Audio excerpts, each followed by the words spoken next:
On a Tuesday night, here I go with a special edition of Outlaw Radio. Welcome to the show. My name is Kevin Barnes. I am the host of Outlaw Radio, the militant with a microphone, the mouthpiece of the movement, aka the Negro Whisperer. Welcome to what we do normally on Mondays and Wednesdays, but tonight I had to do it on Tuesday, and I'll explain why I had to switch the nights up. But welcome to the show. Y'all share the show, share the show, share the show. Let people know that Outlaw Radio is on Tuesday instead of Monday. Shout out to everybody who's been supporting us. Really appreciate the support. You know, there are some in the city who feel like there are individuals who deserve, some shine. And unfortunately, I have not been provided with those opportunities. But it is what it is. It's all good. I will continue to rock Outlaw Radio to its highest to the highest point that I can get it to. And you are a very important part of that. So realize that there is a phone number attached to the show, which is 262-202-5131. 262-202-5131. Let me know if y'all can hear me clearly. I can hear myself very well. Let me check my settings so that I'm a little bit more sure, so that I can be what we define in my neighborhood as sucker free. There we go. Everything look like it's thangin'. How y'all doing? Dion in the chat room early. I see you, my brother. I see you, my brother. He says, I'm here. He says, I hear you. Yes, sir. Dion, welcome to Outlaw Radio, man, on a Tuesday night. I know it's not normally how we move, but, variety is the spice of life. So, sometimes you just got to make an adjustment, right? Midstream, they call it. So it's Tuesday night and it's Outlaw Radio. It's live from the basement. We're going to get it in tonight. Mr. Witch Doctor, how you doing tonight, my brother? What's good with you? Hey, man, I'm well. Look like I was right on time, so I might as well keep it rolling. How y'all doing out there? Welcome to Outlaw Radio, where we talk that talk and we definitely walk that walk. Raising vibrations and elevating thought. Y'all better come on in. I'm trying to tell you I am the black woman lover, the black man's brother, the culture teacher, hood healer, the ghetto witch doctor. Hey, brother! There go the same old man! Let's get this shit cracking. There we go. I was speaking before you got here about why we are on Tuesday as opposed to Monday. Well, the whole deal is I went and purchased a new phone, right? And I'm not aware of what security protocols Google has in place. I know right now the information that we receive via social media and how we all work on these different social media apps, they're controlled by, some giants. So you have Google on one hand, you have Meta, who owns Facebook and Instagram, and then you have X that's owned by Tesla. Is that his name? I mean Musk. I'm sorry. Elon Musk. I'm sorry. I don't know why I said Tesla. But so when you get a new phone now, and now we're not even talking about your carrier, we're not talking about the company who makes your phone. You go through all these different protocols. Normally I didn't have a problem when I would switch phones. But this I had to reset everything. So lo and behold, I get ready to do the show last night, and my whole network is gone. Right. And so I'm just okay. So you got to follow these steps and say, okay, we'll send you an email, whatever, whatever. I was sitting here long before the show started, and they never sent me an email. They never sent me a reset or anything. So I just was sitting here idly, just waiting. It never happened, which was cool. So once we got to a certain point, I said, well, let's just cancel the show. I remedied it. I fixed it, I should say. Remedied it. A couple about probably 5 to 10 minutes after I spoke with y'all, Kamar. And so I said, we're good. Let's do it. Let's see if we can do it Tuesday. Because I know shout out to the people who support us. They want to hear us, and we want to be on. We want to be on and stay visual because we've been doing very well. The last few shows have been off the chain, off the charts. Shout out to you all. The show with Aisha Carr is over 1,000 views, and that's pretty good for a small timer such as myself. So I just said, let's stay relevant. Let's stay getting it. Let's stay doing it. Right. So here we are on Tuesday nights, Kamar. Now that I explained what was me, and here's the crazy thing. So after I do all of this, right? Google is looking at why is he changing? Somebody must have stolen his phone. So they shut my phone down, period. I'm talking on the phone with my brother last night. I get off, the phone's locked. I can't get back in it. Right. Had to get up this morning, take the phone in, and he explains to me that this is just some emergency protocols and this, and that, and the third. So long story short, here he is. Here he is on a Tuesday night with Live from the Basement. Because I feel there's some things that we need to talk about. Kamar, I feel like and this don't even have to be our normal, you know what I mean? Like whatever, 2-3 hours, whatever, 3 hours. We can get this done in an hour, 45 minutes or whatever, and let the people go on and do what they've been doing. But I feel like I had to get some stuff off my chest. So shout out to you. Shout out to the rest of the crew. I know everybody was on deck last night. These kinds of things happen when you are dependent on these networks and this technology. It happens, right? So shout out to you, man, for being here. Now, how you doing tonight, man? Because I didn't get to ask you yesterday. How was your weekend? Hey man, I'm good. My weekend was good, Just cruising, man. Just cruising. Okay. Okay. That's what's up. That's what's up. Y'all, please share the show. Share the show. Let them know Outlaw Radio's on a special night, Tuesday night. We're going to look. I want to first say once again, I extend my prayers to my barber, Paul Cooper, my barber of 20 years, who was shot on Capitol Drive. Hey, I'm sorry, man. I didn't mean to interrupt you, but I just seen a picture of that brother, man. And I just met him, and I want to say, Mhm. like the last few months, he been coming to the House of Vitality pretty Okay. regular. You know what I'm saying? So I was like shocked when I seen the picture. I Everybody knows him. He's been in the community for over 30 years. Yeah, Over 30 everybody years. know him now. I just met him. now, Wow. now we know him. Wow. Everybody. Wow. Tyson says she's not good right now. I don't know what's going on. She says she's not Oh good. yeah, that's because we on air tonight, not yesterday. Oh, okay. I'm sorry. Did I take away? Did I take away date night, Kamar? Let me give myself one of these. My bad, Tyson. My bad. Congratulations to you and your daughter. Congratulations to y'all. Your Yeah, daughter graduated. My son is about to graduate Saturday. My daughter yeah, graduated from college last Sunday. So it's just been popping. We went through prom season, the whole deal. So I know how I feel when you start seeing your kids accomplish things. So shout out to you and Ticey, and shout out to her daughter who happens to have the same name as my daughter, Taylor. that's Right. right. So, you know, and so, that's one thing I will put on Facebook. When my kids do something, thank you. It's going up. Right. I don't put what I eat. I don't put where I'm at most of the time. And they get on me like that. Sometimes you just be hyping it up. I'm like, I don't care. Shit. I brag on mine too. Let me look at this chat room early. Dion was here, of course, before everybody. He said, Bull, what up, my nigga? He What it said, do, bleach bomb, Dion? bad body built. I still don't even know what that means. Somebody gonna have to bring me up to speed on that. Bleach blonde, bad body, butch built. Ewok in the building. I see you, Ewok. He said, yo, y'all share the show, let people know we're on. Ace Cooley in there. He said, what up, family? How you doing, my brother? How you doing, Ace? How you doing? Ticey says, thank you. Congratulations to you and your family. Yes, it is. It is man, it's woo, it's something else, man. You pour a lot into your children, man. She said we brag different. Hey man, like I said, my son, Dad, I ain't even do that. So it's out there now, son. I don't care. I don't lie about what he's done, but I may miss some small details. But I'm a proud papa, man. I've had a great time being a parent, so it feels great to see them kind of moving on, and it's sad, but it's great at the same time, right? Say, Mama's tired, Dad is tired. A says, congratulations, Kev. You're not in jail for killing your daughter's prom date. Well, my son went to the prom, not my daughter. I'm not ready for and she's 21, so I ain't gonna have a shotgun, but I will have a 45 or something. But yeah, it was my son who went to prom. Something that I didn't do with the whole high school thing. JC Terry Rock, what it do, homie? Said top of it, man. My brother, happy birthday to you, Rock. Happy birthday to you. But yeah, you said you just seen Paul. I mean, you just met him. I mean, you just realized, but he Good is brother too, man.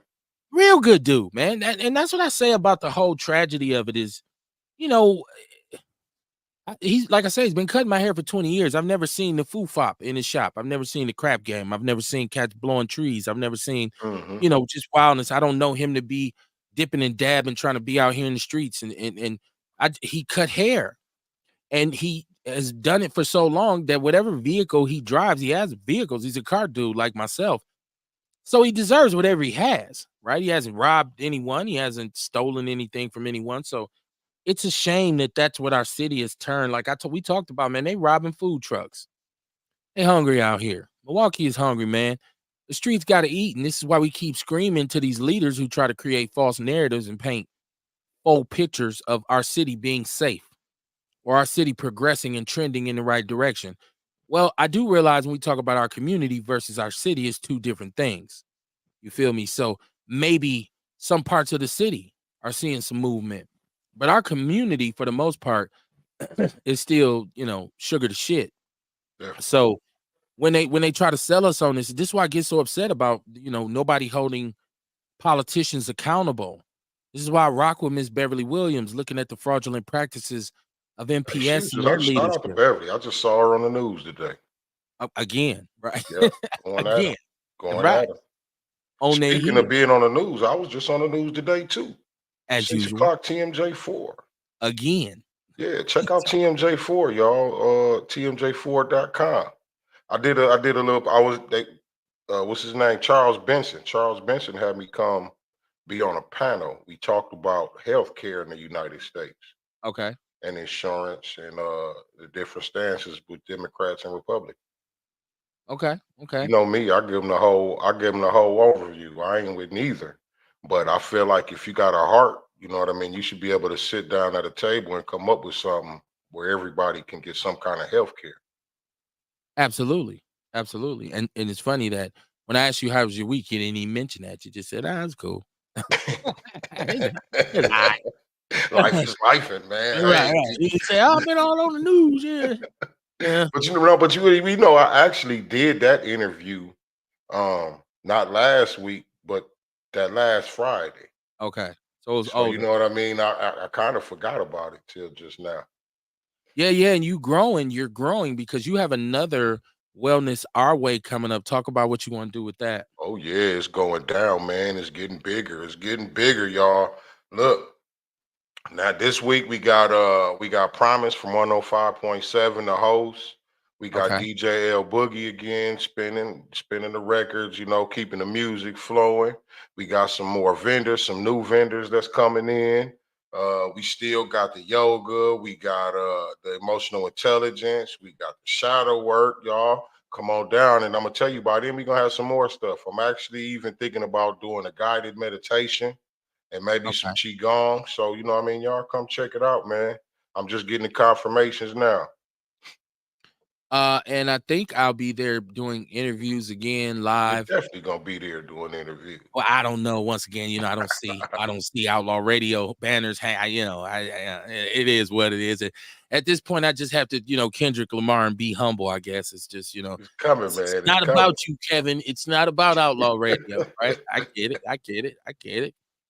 I don't mind. I don't mind. I'm gonna tell you why I had so much fun at the last one, and my presentation will be so much cleaner and so much more efficient this time because, like I said, I prepared accordingly. I have, Yeah, I'm a with this right here. I'm a Svengali, so the presentation will be better. It's gonna be a better deal.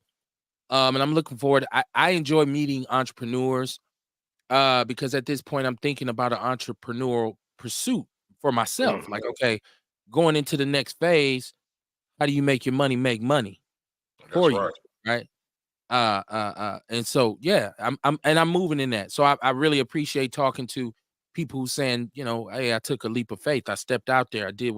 I pursued what made me happy. I pursued my passion. And there's definitely connections to be made with Outlaw Radio with that. I see you, Definitely. Shay. I see you in the chat room. He says, welcome back, peace outlaws from the mile high income and illegal migrant flooded city. Yes, shout out to you and Shabaka. Shabaka St. Core with Black and Shabaka's Black Experience Enhanced over on Blog Talk, Frontline Black News and the Revolutionary Agenda. I believe they're on right now too. We kind of stumbled on some people because I had to get this out. I had to get this show off. I couldn't because we'll be on tomorrow night too. So double Showed duty, up. right? So we'll be on tomorrow night too. Yes, I'm doing back to back bumbles. Ace, you are entirely correct when you say we need to start change from within. Well, that's where it starts at. when I talk about these things, I don't talk about them with the hopes that there's some kind of savior aside from, the Lord himself, somebody coming to save us. I truly believe the key to unlock all our problems and turn them into solutions, is going to have to come from us. And this is why you hear me a lot of times saying, and when I speak to us, I'm speaking to myself too, because for the most part, I'm still a part of this community. We talked about who's free and who's not. We talked about what makes you any different from any other person of color riding around in the car when the police pull you over. Nothing. Doesn't matter how rich you are. Don't matter how Republican you are, how Democratic you are.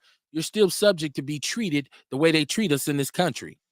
So that means you can't walk off on us yet and be referring to us as them people, or forget about your community, or think you can move somewhere and the problems that plague us won't eventually catch up to you. Right? We got to stay center. Yeah. So it's got to be about us. So oftentimes you hear us on here and you may not agree with some of the opinions that we kind of put out there, because I say some people think they might be a little bit conservative.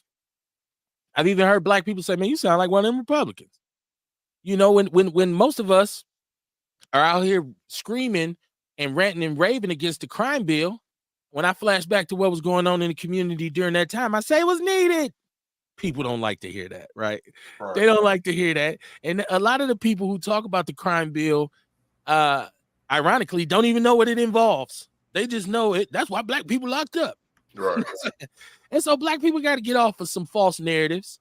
Right. You got to stop looking back so much and It was an epidemic going on in the black community, and all the black people was tripping. Like, man, y'all need to do something about this shit. What the fuck, y'all? Same shit that's going on with these stolies. They tearing people up, fucking people's lives up. You know what I'm saying? Same shit. And they came up with something to lock niggas the fuck up that was doing the bullshit in the community. That's what that was all about.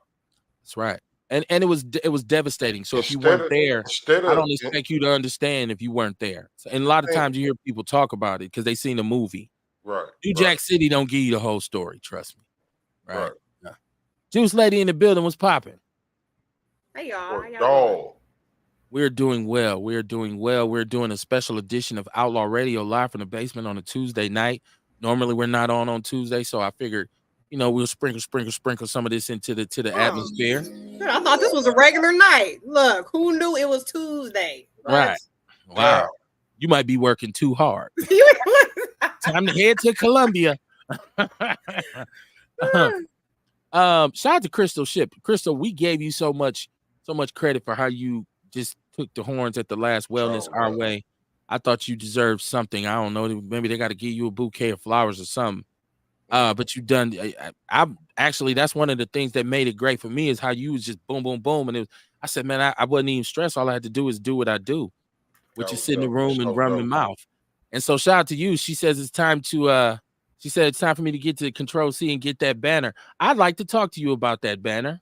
I really would, because I've looked at. Let me put it up here. She said, "Come on, computer, don't fail me now." Okay, place an order and let Control C. LLC get that banner done. We definitely gonna talk. Let's talk about it, because I want to know the prices. I want to talk size. It's ironically, my wife and I were having this conversation about putting a banner, kind of changing the way things look. Also, in our pursuit of securing a location so we can start mixing up our virtual shows with live shows, because I feel like people will really dig Outlaw Radio live. So I got to go back to that. It's been some years pre-pandemic before I've done it. Shout out to you, Shay, you and Shabaka said they're about to go live. Y'all do y'all thing out there on the West Coast. Shay's in Denver. Shabaka's in Vegas. Crystal said, Kamar Carter and Ticey Gotsi, y'all did an amazing job for the first event, so I already know the next one will be even better. Yeah, it's gonna be something else. I'm really looking forward to it. I'm hoping that I know as things grow, they get better. Shay, speaking to the Juice Lady, said, "Hey, Juice Lady," he said, "So was it justified?" How you doing? What was I talking about? He said, "Was it justified?" Oh, you talking about my barber getting shot? Was it justified? Hold on now. What barber got shot? My barber, Paul. My barber, Paul, got shot. I seen the older guy got shot. So what? They was trying to rob him? What happened? They were trying to allegedly steal his truck. He has one of the big dogs. When you talk about trucks, he has a Dodge XRT or something like that. Is really an expensive truck, and it's no. But Paul's, like I said, he's a car guy, so he has Benzes. He has he has different cars. He's been cutting hair for 35 years. He deserves it. I don't, it's just it's crazy, and I don't know what all the details are. I always wonder, like when people try to steal cars or get cars from niggas that got like known vehicles, like what the fuck you finna do with the car? Because we all know the car. So what you finna do with it? Because motherfucker gonna see you. Just stupid. They ain't even thought about that far. What are you doing? Well, with this car in particular, it's very because you don't see these trucks. You see them every now and then. You see one, you say, "Whoa, that's Yeah, that's her point. So yeah, I know, but I'm saying I think this was more of a situation where it would probably went to a chop shop, because you're not joyriding this truck. Probably was just joyriding. These little niggas ain't on no money, man. Right. I was gonna say, was it some Latinos? Because I be feeling like when it come to us, we don't got chop shops like that. I feel like it be niggas just take cars and go ride. You know what I mean? That ain't what they doing. Hold on, though. Don't underestimate. I've spoken to some people who are in the streets. There's chop shops. That's what I just said. That's the game. Like that's part of it. Now the joyriding is the only part that they've told us about, right? You don't get all of the information. That's what they don't never know what's going on in the streets. And even with the chop shops though, it's like top end cars that they will want, right? Right. So that's what I'm saying. Like for the most part, most of these little niggas just joyride. Joyride, right? They ain't doing no chop. It may have been somebody you just saw opportunity to get a nice truck. You know what I'm saying? In this case, everybody knows that's a $100,000 truck, so it's very high profile. I wouldn't have knew that. Everybody don't know that. Ken, why you say everybody knows? I see a picture of the truck and everything. I'm just saying, like, but you're not look at a truck. I don't know cars like that. Is what I'm saying. Right. So what I'm saying is everybody would know that. They just see a nice truck. Troy, I did not think 100,000. No. So don't be. I bet you thought that. There's a lot of people. Never thought it. There's a lot of people more than you would think, and excluding yourself. Obviously, you just admitted you wouldn't know, but there's a lot of people who would say, "Dude, that's one of them woo-woo-woos," and it'll be like it'll be like that. So. What I'm saying is, this is not something you're gonna joyride around in. It's got to be. Oh, hold on, Dion, hold on. We got some background noise. Let me catch. That's the gears grinding. Let me catch my chat room before I even move, because Paris is asking me a question, and I love this question. And because I like to have hard conversations. He said, was it justified? Was the crime bill justified? If you're asking me, was the crime bill justified? I say absolutely. It destroyed our community. I don't know how many ways to say it destroyed lives. People were getting murdered. Children were abandoned. Businesses were lost. Homes were lost. Black people we was getting incarcerated then at a high clip. Yeah. So was it justified? Absolutely. The lack of regulation for it later on, when this shit kind of went out, that's the problem of it. Yeah, well, the people in the community want it. People in the community want it.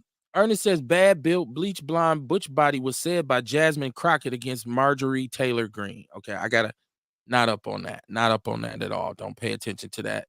So somebody can enlighten me on that in a minute. Crystal Ship said they are family, so it's all love. When one wins, we all win. I agree. He said, no, I get you. I get what you was talking about now, Shay. And like I said, a lot of people don't agree with me, but it is what it is. He said basically every crime bill since 1972, were they justified? I think, well, if you look at in the 70s, what was going on with heroin? There was an epidemic in Harlem that right now we make movies about it. Bumpy Johnson and what was Denzel's name in Original Gangster and Barnes, Nicky Barnes, and Harlem was devastated by heroin. It was crazy. Right. My question to all that would be like, do you think the community would have been better without it? Without the crime bill? Like, you know what I mean? Let heroin run rampant. Let the crack epidemic run rampant. You know what I'm saying? Like, would the community have been better? Because, like, it was horrible at that point. That's what everybody was tripping for. It's like organized crime was dismantled, allegedly. I'm not going to say organized crime doesn't exist to this day, but the RICO Act and tax laws were used to take down organized crime. And so how many with Italians who are the primary purveyors of organized crime, right? It was used, they were running crazy. They was out of control. Right. And I was once one of the people that was destroying the community, and I still feel like people that's destroying the community need to be put the fuck out the community there we go. until they can get it right. So shit together. You kill it. If it wasn't hurting the baby, see, a lot of shit, you grown people do what they want to each other, but when it start hurting the babies, you see fatherless children. I ain't gonna say no crack baby shit because we've already debunked that misnomer. I'm talking about babies left without being brought up correctly, being raised in just subhuman conditions because of this drug, which at one point I can openly admit that I once took part in the little sales here and there, right? Fucking up my own community. That's how crazy it was, because if you wanted to really be out here, you almost had no choice. Because or unless you didn't want to get no money. And I get that.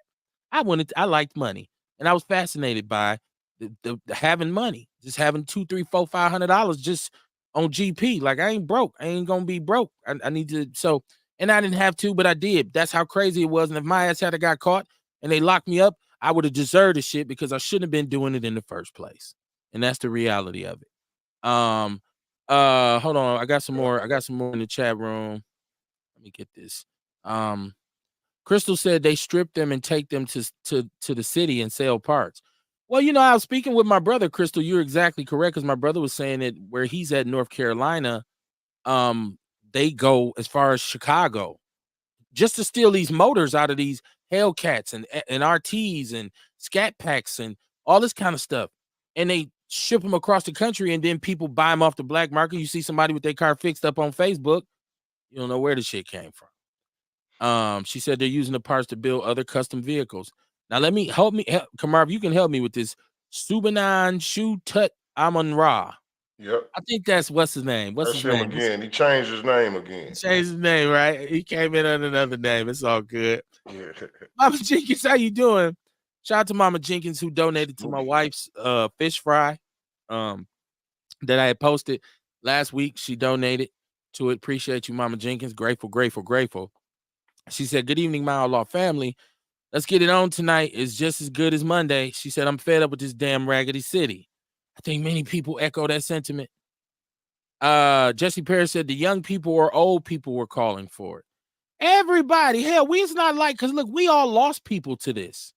Like, I had cousins who I lost to this. I had cousins who were dope fiends and strung out and who went to jail and who got killed. So even as a young person, I was saying, and knowing how beautiful our community had been prior to that, absolutely, it was young people saying, listen at the music from the time, right? Listen at this self-destruction. Listen at all of the crack is whack and all that shit. That was the sentiment. It was conscious hip hop come on during that time. Yeah, Night of the Living Bassheads with PE, Chuck D and Flavin, and Flav was a crackhead. Right. So yeah, it was young and old people. That's right. It was like, no, something got to be done. He said all these policies have hurt black people. So I would say, no, not us. This legislation has helped us. Listen, I'm talking about my community, and I'm talking about the situation that I grew up in. And I get that people disagree, and I get the harm that was done to us by this legislation. But what do you do? Right. You know, that's why I asked that. Like, but you know, I ask questions ain't nobody gonna answer. You know what I mean? Like, do you think the community would have been better off without it? Absolutely. You know what I mean? If that shit had just ran rampant. That's what I was wondering. You know what I mean? Like, I mean, come on, man. Like, I like the brother to call in and answer this instead of just typing. You know what I mean? Because I want to hear it. It's funny because Dion is actually called in and I forgot he was on the line. Dion, what's poppin', man? Man, you ain't no good. But you know, man, that's potato right there with that 94 crime bill. I mean, shit, did it make the community better? And see, this is the thing that we don't understand about what's going on, and we discussed that before. What we see now is the byproduct of what happened, taking the fathers out the home for the 94 crime bill. When we see the kids out here, it was just so They just had somebody on TMJ4. They was out there doing an interview. Motherfucker had a chase, ran in the motherfucker, jumped out the car live on air. You know what I'm saying? So when you took the fathers out of the community, you left a lot of fatherless children out here. Fatherless children not only, and I'm not going to even say fatherless, we'll say took the male role models out of the community. So you had a lot of children out here that didn't have a lot of male role models to get them guidance and discipline. Because I can't even lie to you, like I said, I don't even know what these young niggas be on back. Because when we was growing up, we wanted a fast sack with a Cadillac with a bitch in the back. These niggas want to catch bodies and run around with 30s. Hold on, my God, we wasn't on nothing like that. We trying to get fitted. We dressed. We running around in Havana Joe's, motherfucking Coogee sweaters, Jabos, and you know we dressed in the finer things. Short booty 9/8 Cadillac, Park Avenues. We out there doing it. Got the people on the side to snatch out. These niggas don't even want no money, so I don't even know what's up with these niggas. But I was calling because because you was talking about your guy truck. So he had that T-Rex, Yeah. T-Rex the motherfucker. Yeah. That T-Rex the motherfucker. That's $100,000. That's $150,000-$80,000 truck right there. And that motherfucker, that motor got like 1,000 horsepower. 700. You know what I'm saying? So, yeah, well, close enough. Yeah. 700 and 1,000. Rounded up. 300 away from it. Yeah. Yeah, all they had to do was modify. Yeah. But yeah, though, Kev, you know, you always well, I'm not gonna bash you about being in your podverse, but I'm surprised that you didn't hear about the situation that happened with Marjorie Taylor Greene and Jasmine Crockett. So maybe if you did a little bit more, you know, it's old now. But when you investigate it and you see what's going on, but this is what I don't like about white people and black people. You know, Michelle Obama said we should, if they go high, we should, whatever. If they go low, we go high. Fuck you. I'm tired of us as black people always trying to take the high road and these motherfuckers to say and do whatever they want to, and we just supposed to feel guilt.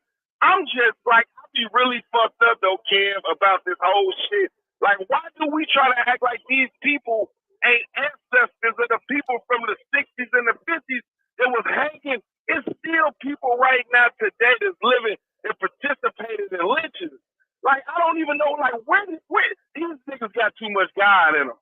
They got to. Because you don't know that these people are the ancestors and the great-great-grandkids and the grandkids and their granddaddy still living and participating in lynchings and looked at us like we not human. And see, that's where, when you said something earlier about us, you know, yeah, to a certain extent, we got some control over our life. But a lot of times, man, sometimes people want better, but if you don't have nothing to get better with, then you stuck with what's nothing and you accept what's less. You feel what I'm saying? So I dig what you're saying, though. I ain't called to take up a lot of time. I'm gonna call back when I get a little closer. I don't know if if the window ain't up or I ain't closed the door in this truck because I hear a lot of wind, and I'm gonna call my lady gal back. But I just want to touch base with y'all, man. I'm glad everything okay. I'm glad we made it. Whenever the next little thing is, I think it's June 1st. I'm gonna be there with bells on. And I hope somebody down there choosing, because I'm choosing. You feel what I'm saying? And if they reckless eyeballing again, I might just have to come grab and snatch them up. And man, talk about the P. Diddy shit, because I'm tired of hearing people talk bad about P. Diddy, because shit happens. He put his hands on her. That's it. That's all the shit old. And let's move on from it. I'm gone. I'm about to hang up and listen. Okay. Okay. Shout out to Dion, first of all. But let me say this. Because before we even, this is why I love talking to black people. I hear people saying the crime bill was bad because it took fathers out of homes and it destroyed the black family. Well, I don't hear you talk about the welfare that came way before the crack epidemic, which said specifically that the father couldn't be in the home. Black fathers had been disappearing from homes years before crack hit.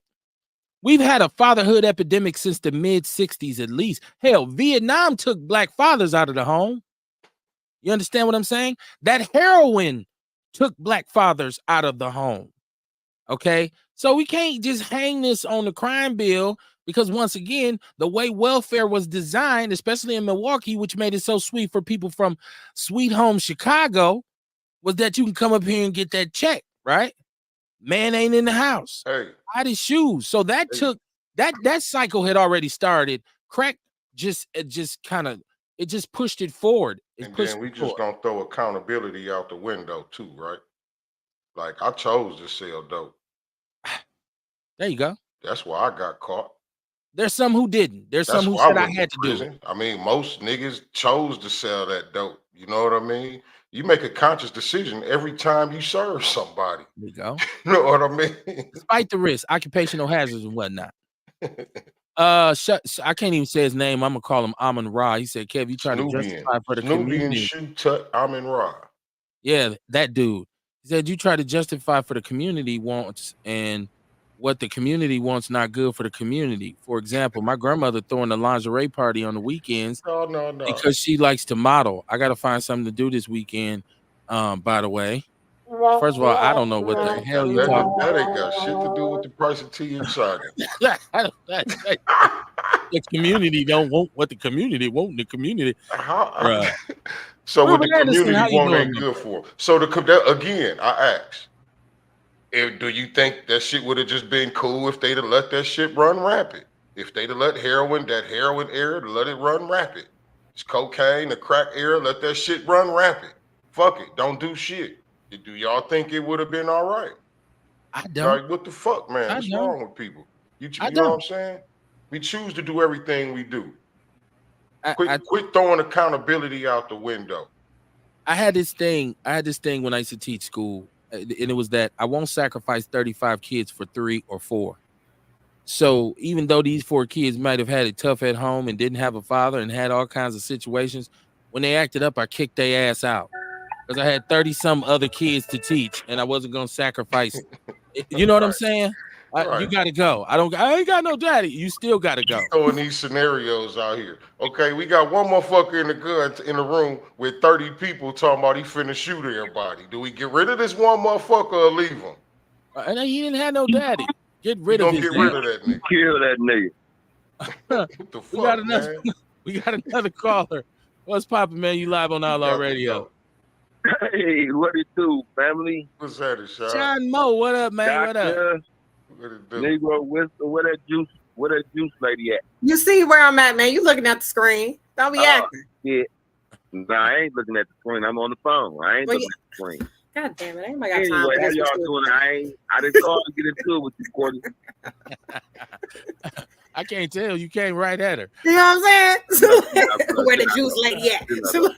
Where the goddamn juice lady at? Right. Bring your ass out. I came right at her. It's all good. So yeah, man, we was talking about this crime deal, right? Yes, sir. You know, I've been smoking a little bit. Something needs to happen, goddammit. Shit. I know I was right in the middle of it. Right. And you know, at the time, yeah, it was fucked up, but it saved a lot of us, man. It really did. You know what I mean? I got a lot of friends. We sit up and talk about prison and how it helped change the way we think. Okay. Right. You know what I mean? It changed what we valued, right? For a lot of us, being out of the house with our kids is fucking killing us. You know, we in the street and you know, you look at all, that street nigga, he don't care about his kids. No, bullshit. Hey, you know, usually it's people who ain't been in prison that's gonna say some stuff like that. Like, you know what I mean? It ain't good. No, that ain't cool. That ain't, you know what I mean? But see, people like me and Sean, we both done been there. We both understand how prison can change you. It can make you think different. You know what I mean? Some niggas go back, yeah, they do. But you know what I mean? A lot of niggas do go in there and get their I went back several times. Yeah. I went several. For real, I thought I was, you know, shit, I was a criminal, right? Okay, I went to jail for this. I'm not gonna go back for that, right? I'm gonna do something different. They ain't gonna catch me for that again. Right. But, you know what I mean? I was stuck in that cycle, man. And it wasn't until I had my boys. Right, right. Yeah, man, that, you know, was it fair? it wasn't fair. No, it wasn't. It really wasn't, because you brought the drugs in that you used to make the law. Right. You know what I mean? But something had to be done because it had gotten out of control. Right. You got to think in early 90s, in the late 80s, we set a record, man, for homicide. 3 years in a row. You know what I mean? And this was decades ago. Yeah, they just broke it, and right before COVID. Yeah, so that's right. So 30-something. It tells you how crazy it was. And they stopped selling liquor after 9 o'clock, and they started closing bars at 2:30. They locked the city down. Shit, you couldn't really have a bar. You couldn't even have a late night establishment anymore because it was going down. So a lot of people lost their businesses and what they had put years into. And people who had property, landlords. You rent to some young lady, she got brought all her boyfriends from Chicago. They selling crack out your property. It gets condemned, rated. You're responsible. So but hold on. I robbed a couple of them. I don't know. I don't know if that's a good thing, but I mean that's occupational hazard, though. I mean, listen, that shit done and over with. That was decades ago. Yeah. Said about that. Get over that shit. You know what I mean? You got robbed. You still here. We moved past that shit, homie. Don't listen, man. Leave that shit alone. It's in your best interest. So you shouldn't have been in the hood buying dope anyway. Now, I didn't like dope dealers. I wasn't no drug dealer. Okay. Now Shay says he said none of this legislation has helped us, foundational Black Americans. It literally destroyed our families, and you telling us it was a good thing. I can't support that. We just gonna have to agree to disagree on this subject. You know, that's fine. You're welcome to your opinion. I don't no, I'm being listen. Me too. You talk about destroying families. Our families were being destroyed before the crime bill was passed. People that was getting killed by other Black people destroying families. You know what I mean? My friends were. So, you know, now, like Sean, I think Sean made a good point in that now that we know that the government was the source of bringing this in, see, our outrage should be pointed at that. So even your boy Barack Obama just loved Ronald Reagan. Nobody ever said, Young Barry, do you understand that Ronald Reagan was the one who opened the floodgates with the crack coming into America? If you understand what was going on in South America at the time, right, with the Contras and the Sandinistas, and we don't want communism in South America. The CIA, the FBI, everybody was complicit. Police officers were complicit. So you're saying, that law destroyed our family. Well, we said 1994. This shit started in 1980, 1978. Way before that. Richard Pryor blew himself up freebasing in 1978. So yeah, some people, it did take some people out the community, but I'm gonna tell you the truth. Some of those people needed to be fucking removed. up Black families since slavery. You can't blame that shit on the crime bill. Yeah. He said, I'll catch y'all tomorrow. Peace, man. Peace, family. Everybody's welcome to their own opinion. I love it. I love Have a good one. Yeah, man. Shoot. I mean, once again, I'm telling y'all because I have to say this so many times. My formative years as a young man were from 85 to 95. That is the peak of the crack epidemic, right? That's me going from 10 to 20. Totally changed everything that I had learned from 0 to 10. And in order to survive, you had to understand the rules of the jungle. You had to say, no, I need to be aware of this. I need to watch out for that. I need to understand this. I couldn't get caught off guard. So it was crazy what happened to the community. I just remember when it was great. That's all. And so I say, yeah. Sean says, hell yeah, it would have been better. What it do, family? Hell yeah, we would have been better. I'm here now, KB. You ain't got to read that. I know. I'm Ron Burgundy. I'm reading the teleprompter. I'm just reading the teleprompter, my brother. Ruben Anderson said, what up, Sean? Amin Ra said, a lot more role models ain't on nothing, but when we was growing up, speech, sort of like the Million Man March, young dudes wanted to talk, and all the older dudes was talking about was like back in their day, what it was like back in their days, and when they should reason with one another. Listen, I think you were talking to the wrong OGs, the wrong big homies, because I can tell you a lot of the big homies that I came up around was telling me not to do what I was doing. Little dog, you don't need to be out here, man. Little dog, man, go on in the house, man. Look here, man, Miss Barnes, whoop your ass, man. Man, look here, you don't want to do that. It was me, like Kamar said, saying, man, fuck what they talking about. Give me some of this paper too. I'm making a conscious decision to go do this shit. I'm absolutely choosing to do it, right? I'm calling the plug. He's not calling me like, say, want to sell some drugs? I front you something. I'm calling him. Like, man, look, man, this is how much I got. Corrupted, poison. You read Iceberg Slim. Read Iceberg Slim. Hey, he pimped the story of my life. Like, when he started to talk about how the streets poisoned his mind. They talking to brothers who either got family, friends, or us ourselves have been and done some time and actually seen and understand how jail changed your ass. You know what I mean? And then, like I say, not only that, but just because of my point earlier, you know what I mean? Like, if you destroying the community, why the fuck we gonna keep you here? We trying to clean this motherfucker up and you ain't with the program, you gotta go. Because you would kill me if I was stopping your money. Yeah, what the fuck is wrong with this? All these marches and shit, that money, man. And then not only that, man, but ain't nobody got no explanation, no, you know what I mean, on what to do then. Well, if we follow what if we did what the Jews did, they got out of crime because at one point they were in organized crimes. Italian people transitioned. We should have transitioned. Some of that dope money should have been put into positive enterprises.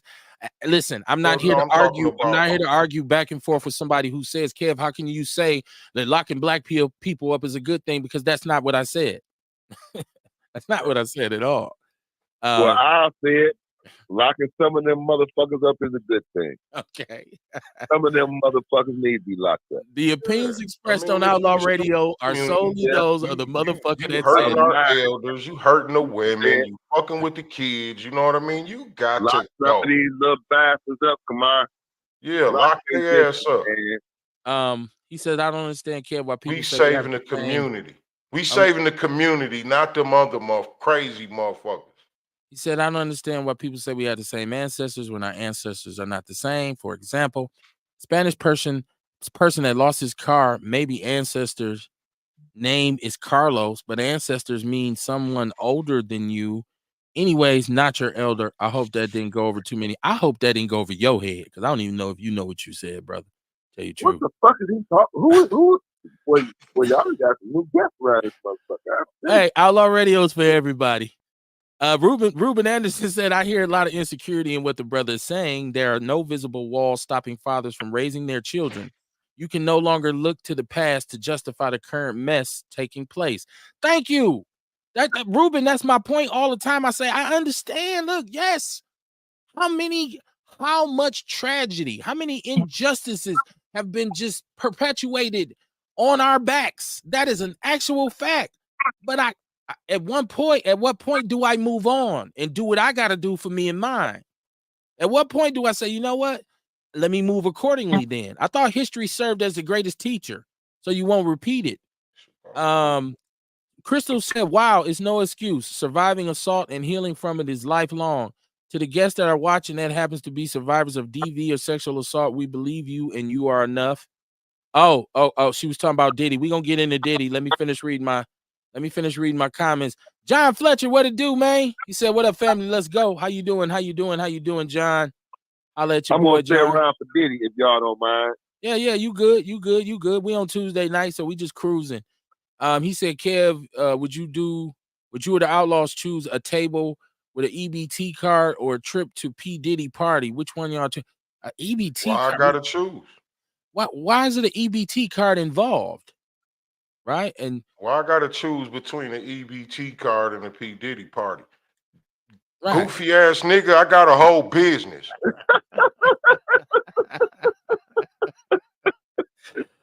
Listen. I'm too like old. I said, we talking to motherfuckers who ain't even been through shit. Here he go with this dumb shit again. You know what I mean? We had to go in on him before, and here he go with this dumb shit again. He don't know what the fuck he talking about. Well, I don't have some experience, young blood. I'm too old to party with Diddy, and I worked too hard to get an EBT card. I think that might be the answer he's looking for. What the fuck? Crystal said, which one you gonna choose if that's the if that's our options? You know what I'm saying? What the fuck? Crystal said this comment is connected to the caller's comments saying it's old and get over. I knew you were talking to Dion. I knew you were, and that's I'm gonna get into the Diddy thing in a second. He said, "Can we ease up on the black crime?" What's up, Juice? I think I'm just catching up, y'all. He said the drugs and crime got females stripping at Chuck E. Cheese for tokens. We need to change that. To many of our people get caught up with this wicked system. Y'all got to know who this dude is. I mean, this is what he does. I think in his mind it's funny. It's That's wit one of for Dr. him. York people. He said, Ruben said, "You gotta stop reading, Nick. You gotta stop reading." Look, I woke him all to the tabernacle, bro. No, man. Ruben said, I've been out here for 23 years with not even a ticket. The crime bill didn't shake or shape me. I made a decision to first want better, and as a result, I became a better man. Well, I think the thing that it did benefit is that so you wouldn't just be a victim of a random crackhead or a dope dealer. I guess it made the community still ain't safe, but it never has been safe. I can't think of a time when it's been safe since I've been here. It's always been some threats out there. He said I can remember a time it was safe. It was safe back in like the 50s or something. 40s. No, it wasn't safe then because they white folks. It was safe as far as black folks and black folks. Well, but Courtney, we can we say it was safe then when they were hanging us in trees? That's why I said as far as black folks and black folks, not black and white folks. As far as us amongst each other, we were safe. Now we're not safe with each other. That shit got wild. Right. It used to just be white folks was the threat. Now it's us and white folks. Right. Threat. Well, I grew up with this dude named Reverend Lee Barnes who had lived in Chicago in the 50s, and he told me a different story. He told me about niggas knocking the shit out of each other on a daily basis in Chicago. He told me about Peace Stone Rangers and Vice Lords and Gangster Disciples and Black Disciples and all kinds of gangs murdering each other in Chicago in the 50s. He told me about why he came to Milwaukee. Well, my mama, that and my mama, you know.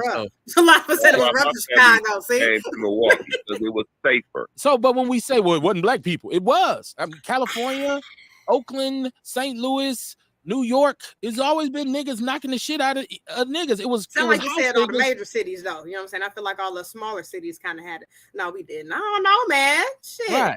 So maybe in the 30s we had it together before the 50s. Well, we couldn't live nowhere in the 30s. There weren't no black people in Milwaukee, hardly in Milwaukee in the 30s. We didn't come here until the 50s. Was still in Mississippi at that time. Yeah. So yeah, we was down there telling on each other. That's black on black crime too. Being a house nigga is a black on black crime. I don't want y'all to get twisted. That is the crime. It's a definitely crime. That is crime. You done told the white man that and burnt his whole shit down.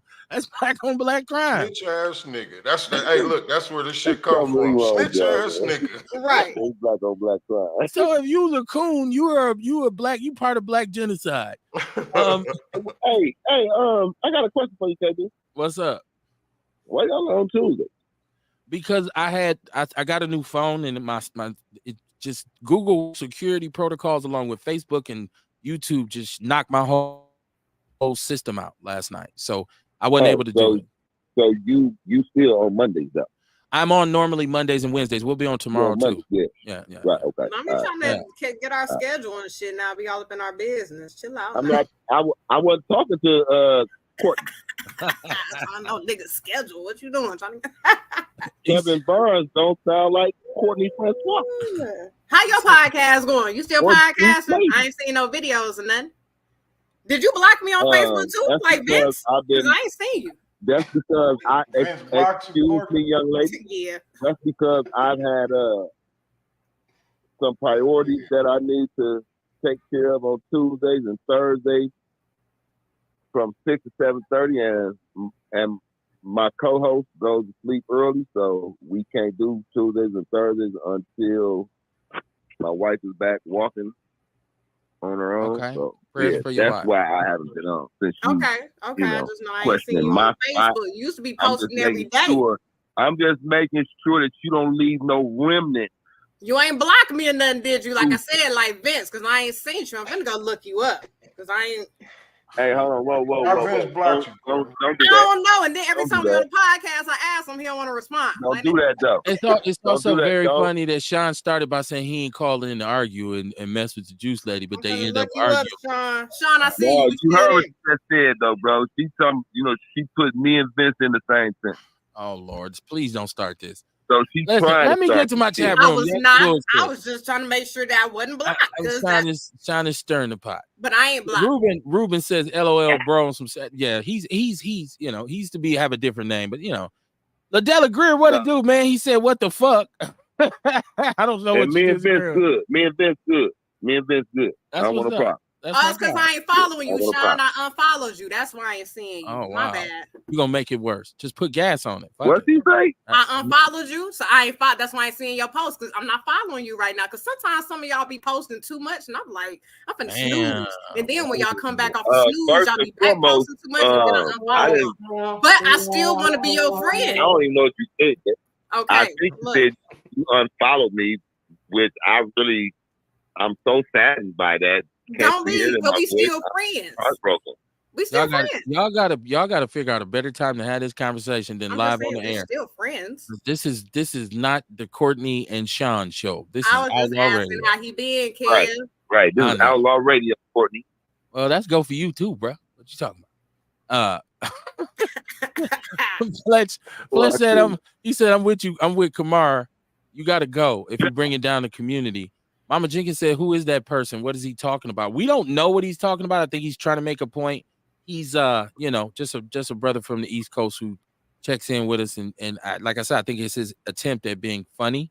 But, he's a fucking troll. The role is to protect the community. You know what I mean? That's got to be what's happening. He said, "Should he call in?" I don't think. Or is it some kind of way we could lock a motherfucker up and hide him without us saying we kidnapping a nigga and shit? He said, "I know a lot of white people in law that try to always call me an animal, but in Milwaukee there's a Oh, okay. So you're trying to bite X-Clan."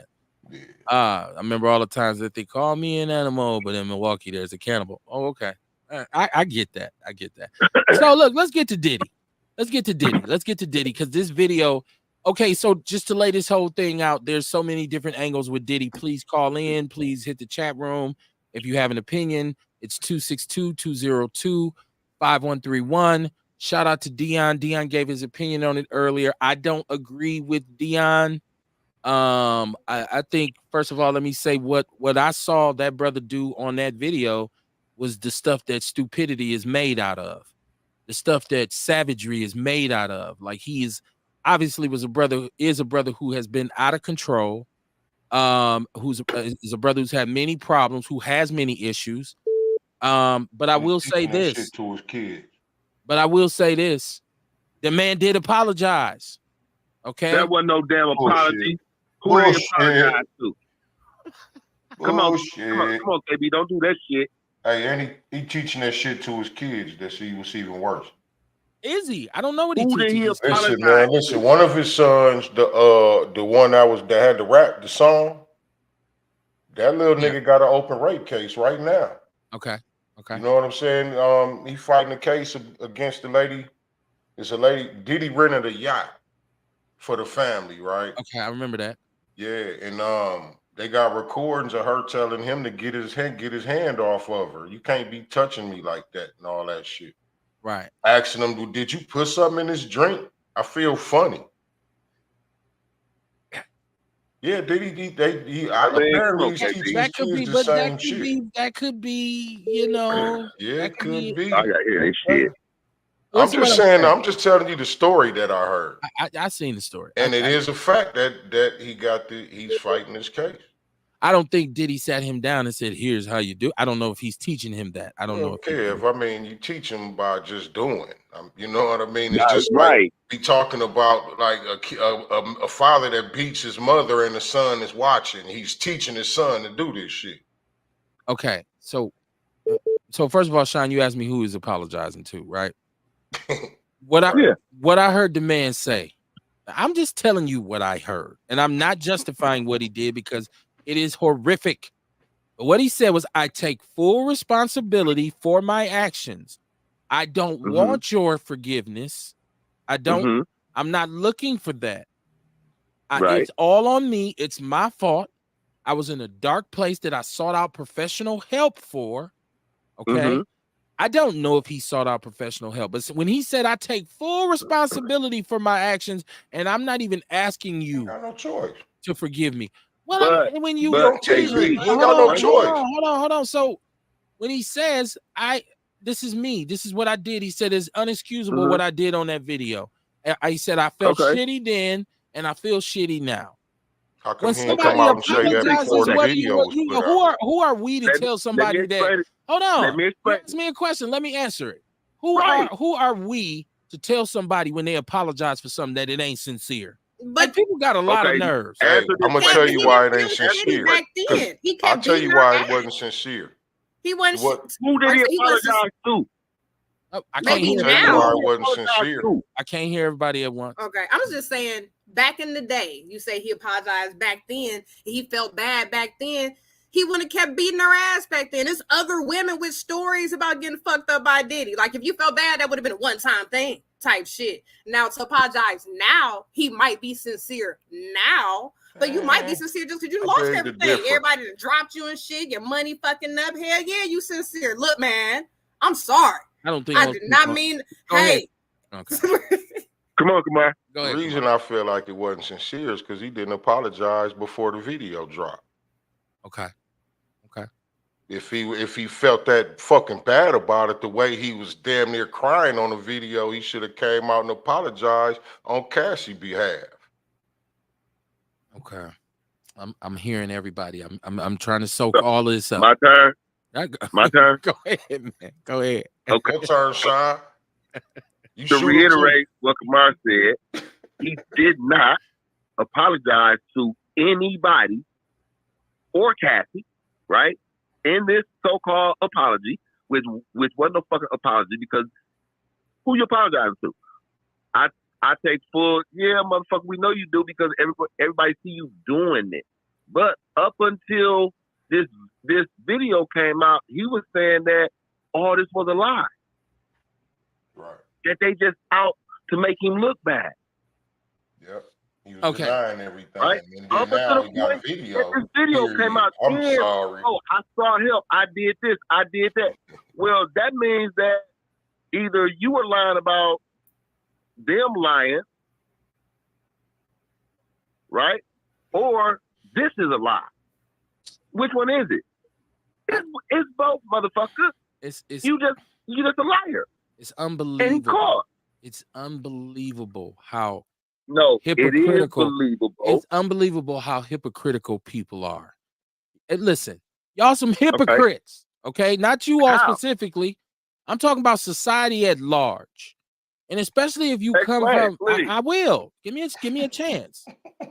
Especially if you come from our community, because we've all done some shit that was foul. And a lot of us who talking shit have smacked the hell out of a woman before. I haven't. I've never hit a woman. I have fist fights with girls when I was little, but as an adult, I've never hit a woman. But I know brothers I know brothers who've been in toxic relationships, and they was as physical can get. And it wasn't always the female's fault. We all have come short of the glory of God. If you get down on your knees and you sincerely repent to God for your sins, you can be forgiven. But humans, well, no, you ain't sorry, motherfucker. I just don't understand. Christians can do that. Well, people can do it. No. Whoever a Muslim can do it. Only Christians repent. Man. So Allah doesn't forgive. Baby, in our spiritual systems, we don't repent. We do good every day once we know. Well, you make mistakes though. And then once you know, you try to have more good days than you have bad days. Okay. Well, you know what I'm saying? So you know what I mean? We can't wait till the day we die and then be like, hey God, wait a minute, hold on once. I'm sorry for everything I did. Now let me go to heaven. Well, that's if you know what day you're gonna die. Like you speaking like he sends you an email and say, "Hey, Kev, get it together." You might be sick. We can't wait. Man, you get ran over by a bus. Ain't no saying, "Hold on, before I go, hey, get me right quick." No, no. Well, in our spiritual systems, the goal is to be a good person all around every day. I wish I had been a good person my whole life, but I in haven't this been. case, though, Diddy knew death was coming. He knew death was coming because people were coming out with the truth. He knew death was inevitable, right? He should have did damage control months ago. Instead of saying, I'm going to pay this off and I'm going to deny it. Okay, motherfucker, I'm wrong. Damn. Why didn't he apologize when he paid Cassidy off? Yeah, he should have. Right. Well, He could have came out and apologized then. Went to rehab. Why didn't he talk about rehab after he did the shit then? After you got out of rehab, after you were healed, so that you could help heal others. Because you on bullshit, nigga. That's why. I think he should have apologized to Cassie when he had to pay her off. I can agree. Yes. I thought he did. That's why I say this wasn't genuine. You know what I mean? He had plenty chance to do this. Shout out to Carrie Walker Jones. She said Cassie needed to change her name to Karma. He said he's sorry because it may cost him his money. First of all, let me tell y'all something. A lot of y'all don't understand how much money $1 billion is. Because people say he ain't getting no money no more. First of all, he sold Revolt. He sold a lot of his business. Oh, yeah, he got money. At one point he was worth $1 billion. Okay, yeah, he ain't gonna be broke. And he still owns. And I tell you this, you know how you shut him down? Don't listen to the Notorious B.I.G. no more. Don't listen to Mace. Don't listen to the Bad Boy classic music. You're still gonna listen to it. Therefore, he will still get paid it.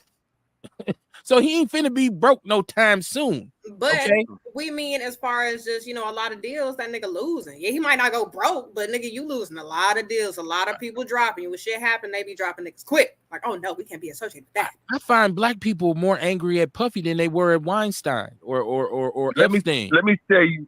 We ain't know him. You don't know Puffy either. But I mean, we knew him in the black community as a black artist. We didn't know Weinstein. We knew Diddy though. Well, we knew R. Kelly is a motherfucker who we all respected. Right, we knew R. Kelly. We know this. Our whole life. You know what I'm saying? And then for this to come out, we knew him. Yeah, right. We don't know them niggas no more. Hey, Sean, how you doing? Not Sean Moore. Oh, that's just Puffy. He be over here every day. I know him because you listen to his music. You know him. I don't know him now. Obviously, you did know him. Because he didn't know he was whooping ass in hotel hallways. So you didn't know him. Go ahead, Sean. So I ain't gonna lie. I didn't put my hands on some females too. And I was wrong. I was young. Your apology ain't sincere. Is why you didn't apologize then. Your apology ain't sincere. I'm not apologize. I'm gonna say I didn't apologize then. I don't even know where they at now. And you won't apologize now. I used to whoop women ass all the time. Fuck them. Listen. The thing that got me though, man, was when he kicked her. It was horrible. Right? That's where I'm like, oh, whoa, nigga, shit. So, let me think about all the shit I've been hearing. Dude, you an evil motherfucker to, you kick this female like that, man. I've seen my mama face after being kicked. Okay. And yet you still beat women. Watching, huh? You just admitted you hit women, so you saw your mama go through it and you still did it. Yeah. Okay, but you still won't apologize. At least he said, I apologize. He just apologized. You said it wasn't sincere. Right. Well, he was trying to get there. I cut him off for you guys. No. We don't want to hear it. It's not sincere, Sean. We don't even want to hear it. Listen, man.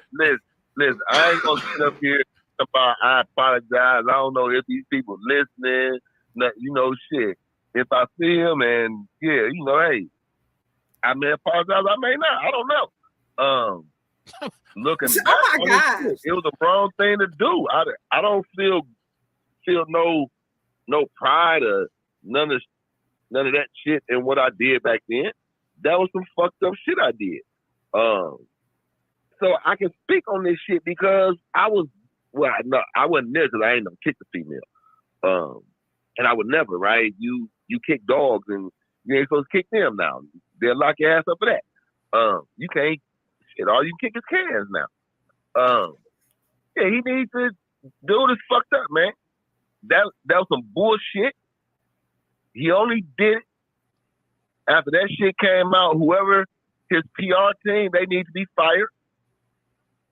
Okay. Because he looked worse. Well, after but that, he was out here beating up everybody though. You know what I'm saying? You be hearing stories. I heard he was kind of, you know what I'm saying, slapping niggas around. You know, it came like slap Drake. That's why Drake went got buff. You know, so it wasn't just females. He's slapping everybody around. And he's snatching niggas up, feeling uncomfortable.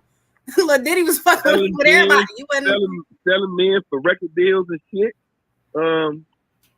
Now you don't know what to believe no more. MC Tone said, I knocked this hoe out last night and I felt bad, but I did it again. I just like, I'm not, listen, I want people to understand. Okay. I have a daughter, right? And I'm very, very sensitive and a wife. And I have aunties, I have, you know, cousins, female cousins. I'm very conscious of women who are that have to go through this vicious cycle with abuse. My first point to this conversation was just that the man apologized. That the man said, when I hear somebody say, I know it's on me. This is all me. I care if I did that. That's fucked up. I know. Look at me. I'm horrible. That's fucked up what I did. I, as another man, have to say, okay, bruh, I don't know if you're sincere or not, but I hear you. I'm glad that you're expressing some remorse. I don't know if it's because of your money. Ooh. I don't know if it's because of whatever. I tend to think this brother money ain't the big thing for him right now. I think, you know, I think he ain't really worried about that, you know, because he can always go to Bali with Russell and chill on the beach and do yoga. That's where it looked like he was. When he apologized to KB. It seemed like his ass was out the country, not here. It didn't look.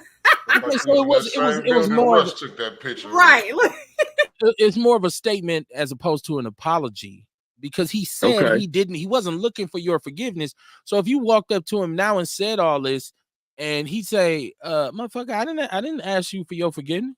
Fuck out my face." You'd probably get beat down by one of his bodyguards. You would feel Cassie's pain. Shit, because some of that Cassie money.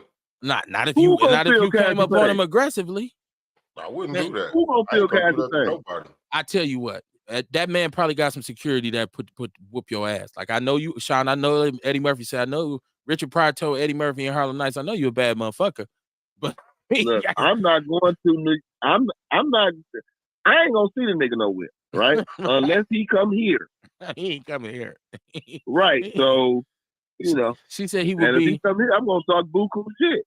Kerry Walker. My backyard.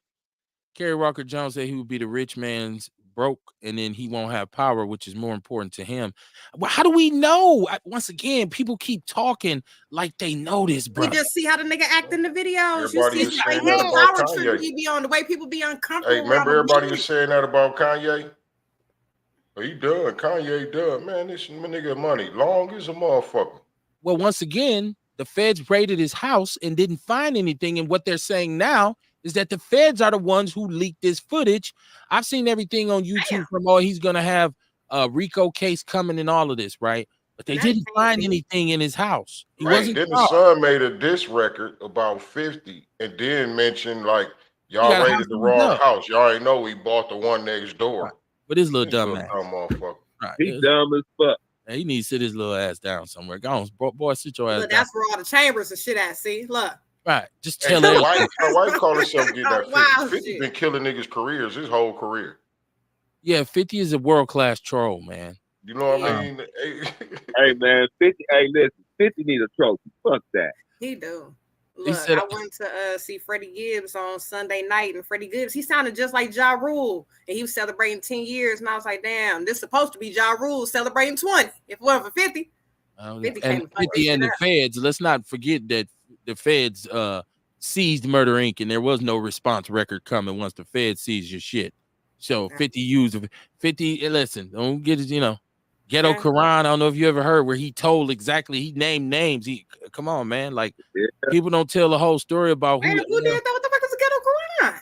See, that's what I'm saying. If you know the whole story about the beef between 50 Cent and Supreme and the Supreme team in Queens, right? You got to know the whole story. You have to understand how and why he was shot. You have to understand the characters involved. So Ja Rule was involved with them characters then. Well, Ja Rule was supported by the Supreme team and Supreme. So that was rivalry. 50 was going against the grain. They was dominating the streets and had been for 20 or 30 years. The Supreme team goes all the way back to the early 80s, late 70s, I believe. So if you know, I tell you what, go watch the documentary that Nas did called The Supreme Team. And it'll tell you about Supreme and the Supreme team and how Fat Cat and all them. Fat Cat, all of them, yeah. All them niggas. Right. So you have to know the whole story. So I mean, people, 50 is funny though, but let's not forget Rick Ross whooped 50 ass, and 50 had to file bankruptcy because he shared her sex tape and got sued. So hey, you know. Wait a minute, he shared whose sex tape? He got beat up by Rick Ross. When? Listen, Rick Ross, who, like the fat Rick Ross, or like old Rick Ross? Ross, the boss, not the original, not Freeway Ricky Ross. I'm talking about the rapper Rick Ross from Miami. Beat him up? No, he whooped his ass lyrically. He was dissing the shit out of 50, and 50 music wasn't. Ross music was better. And he, at the same time, like I said, his wife sued because he thought it was funny. He brought her to New York and was doing all this caricature with her and taking her out and buying money, messing around, shared her sex tape. He got sued. He had to file for bankruptcy. He's recovered since then. But before we give him big up, let's, you know, there's some clownery involved in him too. So I don't, you know, Vivica Fox say, Vivica Fox say that boy like that Backdooria. I don't know. She just said he likes a good contrast, though, bro. I think she said he like Backdooria. I don't know. That ain't what she said. See, look at you. She probably mad because he been clowning her. Right. Well, yeah. Well, he said she. Who we talking about? Yeah. Vivica Fox. Vivica Fox. She was. Vivica Fox, nasty old ass. Hey, you know. Yeah. What dude saying in Vampire in Brooklyn? Sometimes you can push a $2 holder limits. I think she was the first lady I heard eating some booty. I was like, oh. Listen, that's her business. Whatever Vivica well, I mean, she put it out there, and I was like, wow. Right. I ain't got to eat with her shit. Well, right. Shit. MC Tone said, I just lost the shoe deal. He said, I just lost the shoe deal. Damn, I'll never hit another hoe. He said he think 50 Cent killed his dog. And the funny part is MC Tone trolls just like Naracha, but his is actually funny sometimes. So, but I don't want anybody to take away from this show that I'm justifying, because what happened to that young sister was just crazy. She went through years of abuse. She got paid, but I said this last night and I almost got slapped in my own house by my wife. And I said, why she stay so long? Why didn't she leave? Because that was 2016. Why didn't she leave? Hey, but you know, remember, you also hear the stories about how Diddy do shit. Hold on, Sean. Go ahead, Kamar. You also hear the stories about how Diddy do shit and the blackmail a motherfucker. Like, you know what I mean? Like, she probably felt like she had to stay. She couldn't stand to just hit it. Don't let these tapes Not only out. that, Kamar, he would send her on trips with his security to islands and shit after he beat on her, so that nobody seen it and she couldn't talk to nobody. I heard he had her being followed. You know, motherfuckers be getting followed. A couple people said like Diddy was the type of motherfucker that had you followed and shit like that. Like, it's, you know, when you got money, you can do what you want. It's different when you got money. Besides being a regular abusive nigga and then an abusive nigga with a whole bunch of money. Listen, you can say that shit far. Tina Turner ain't going nowhere. Might be following you. They're gonna bring you back. Tina Turner left Ike in the hotel running. She jumped out with one boot on and fled for her freedom. Slaves fled the plantation and headed north. You see, but no. Let's go back to the first time when she tried to flee and she called her mama. Then what happened? Nigga Ike pulled up. That's why she didn't call her mama the second time. She smashed. You know what I'm saying? Can't even trust your people. Right. You know what I'm saying? I heard calling Diddy to come get you and shit. Mom, I'm leaving. I'm finna go to woo. Next thing you know, Diddy pull up. Say, God damn it. Kerry Walker Jones said he also threatens their lives. Listen, I'm not justifying that brother at all. What I'm saying is, as somebody who's made mistakes and done some things that he's not actually proud of, when I say to somebody now, like if they showed me a videotape from certain incidents, I say, damn, I was in a dark place then. I was fucked up. I take full responsibility for that shit. I'm not even asking you to forgive me. I got to deal with myself. And the person said, "Kev, your shit." I'm not putting myself in Puffy's position because he's a billionaire and I'm trying to be there. Hopefully, I can pay we energies, right? But I'm saying we all have made mistakes, and celebrities really kill me.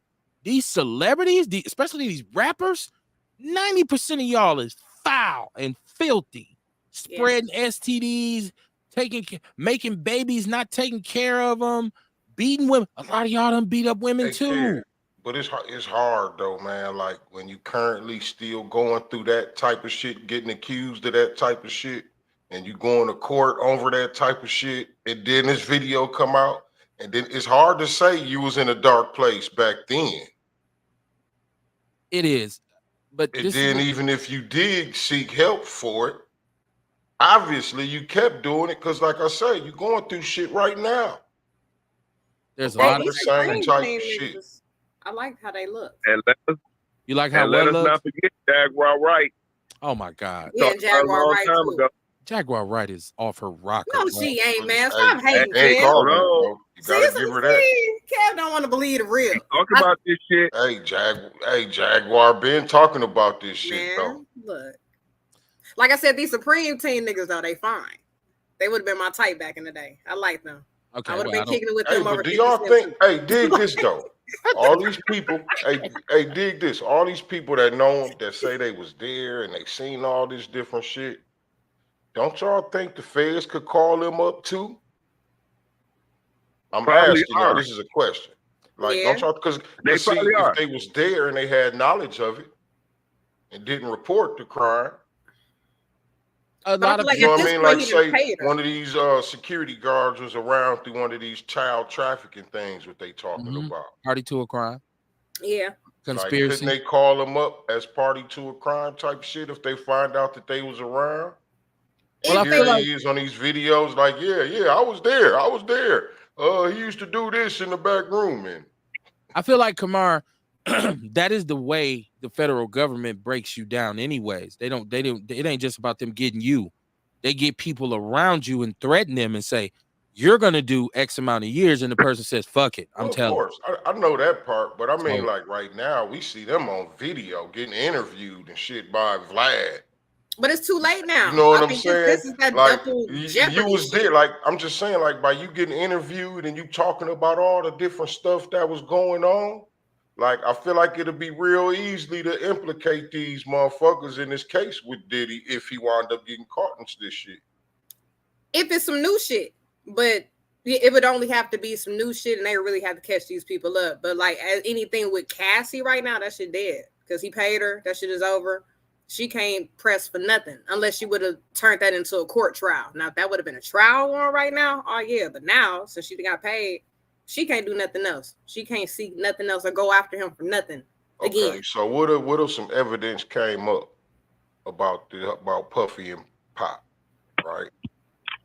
Some evidence came up to find this check. You know what I'm saying? Like I said, all these different people that's giving these interviews about they knew Diddy had something to do with that. And you know what I'm saying? Well, if you knew he had something to do with that, you should have been saying something. So, like, if the feds picked that shit up, they could call all these motherfuckers back and be like, nigga, you said you knew. You part of this shit. I think they could. They just charged somebody with that shit, didn't they? Didn't they just lock somebody up for that murder? PPD was charged with the murder of Tupac Shakur because of his own writing a book and getting on, like Kamar said, Culture Vulture Vlad, and running his mouth at every outlet, talking about, well, who did it and how they did it. And he did that shit himself, but he also implicated Puffy and the drug dealer Von Zip, who passed away a long time ago. All the motherfuckers did. And so he paints a picture of this whole conspiracy. And that might be true. And murder is one of the only things that there's no statute of limitations on, I believe. I don't know if rape, if rape has a statute. We got like 7 years. A bunch of motherfuckers in Diddy camp that say they know he had implications in it. You know what I mean? Well, the main one is his bodyguard Gene Deal, who talks a lot about a lot. And I think, see, I'm gonna say this, y'all. This microphone and these cameras, this shit's addictive, right? And if you jump on YouTube and get a couple 100,000 views and you get a check from YouTube, you're gonna have this motherfucker on every day, and you're gonna be talking, right? You're gonna be again. Man, these dudes get paid. Like, YouTube has made fucking wealthy individuals because they just know about something. I seen a video where they went and got the girl who was in Brenda's Got a Baby video and did an interview with her. How was Tupac? That shit was 1990. She's like, I don't even. She like, yeah, well, you know, he was nice, and then I'm like, why the fuck? It's got 500,000 views, right? Like, so when somebody they get on, look, we know the streets, right? We've been in the streets, and I could take a serious incident that happened in the hood, right? And go to the hood and talk about it. When I start talking about that incident, since I was there, I know what happened. But it's people who've heard about it, who heard about it from somebody else, who done talked about it, and they be saying, man, I heard, man, they said such and such. And I can sit there and probably knock down most of they. No, that's not actually what happened. No, that ain't what it was. Who said that?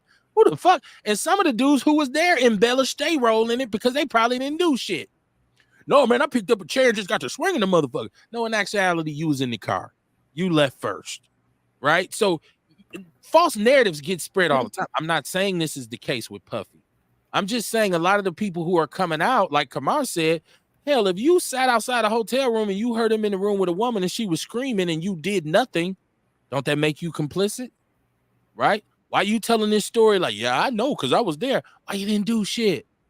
I heard him talk about him seeing Puffy break Kim Porter's nose. Gene Deal is saying he saw him break Kim Porter's nose on this yacht and all this. And I'm like, hey, you just stood there?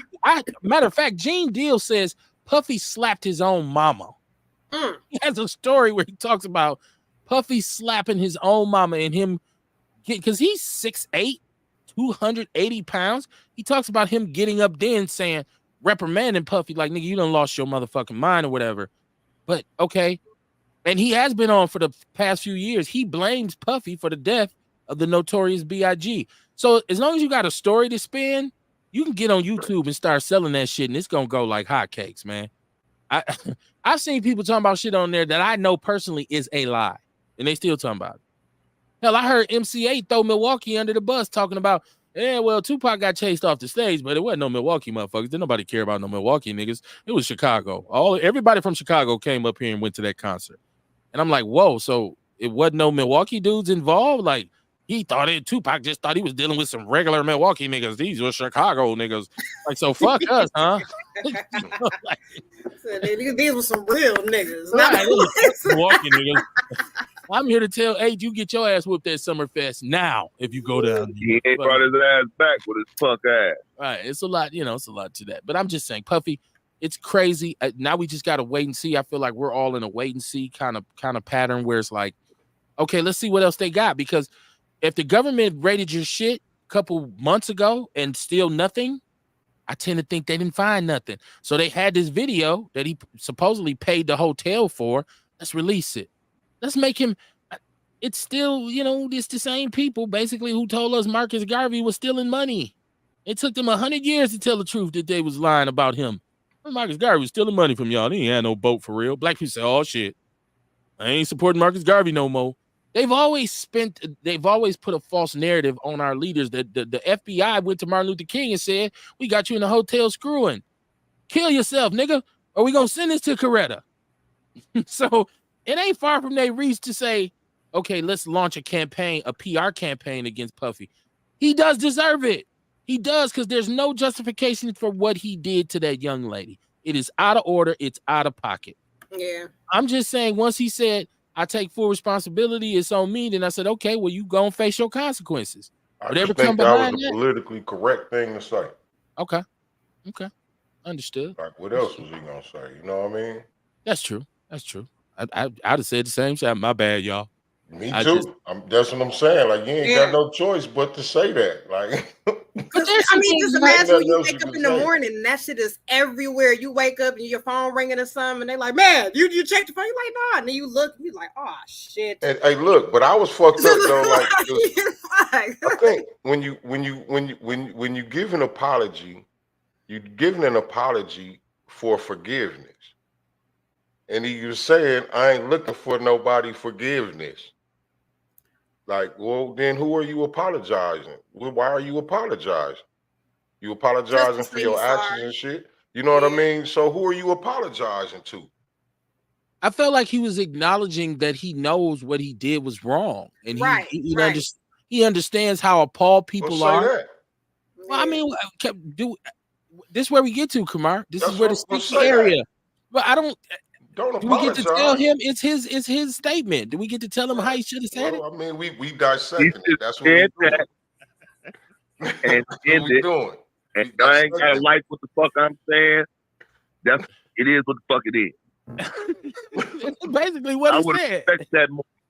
I would respect that more. But I got rehab. What if he'd just went on there and been like, look, I paid her off already. You know what I'm saying? I paid her off already, y'all. What the fuck? What the fuck you want from me? This shit cost me millions of dollars. You think I ain't sad? That was I'm just, and my thing is like, I'm still answering the original question. It's like, do you think the apology was sincere? And I'm still answering why. That's cool. You know what I mean? I'm giving all the whys. Well, obviously, I thought that I took the apology as sincere because I only take a man for what his words say. I can't look deep into your soul. I'm not Charles Xavier and say you're lying. I have to say, hey, man, you know, I got some partners right now. Niggas can apologize. It's motherfuckers out here, Kev, who can apologize to you and you won't forgive them. Well, I mean, yeah, that's okay. Yeah.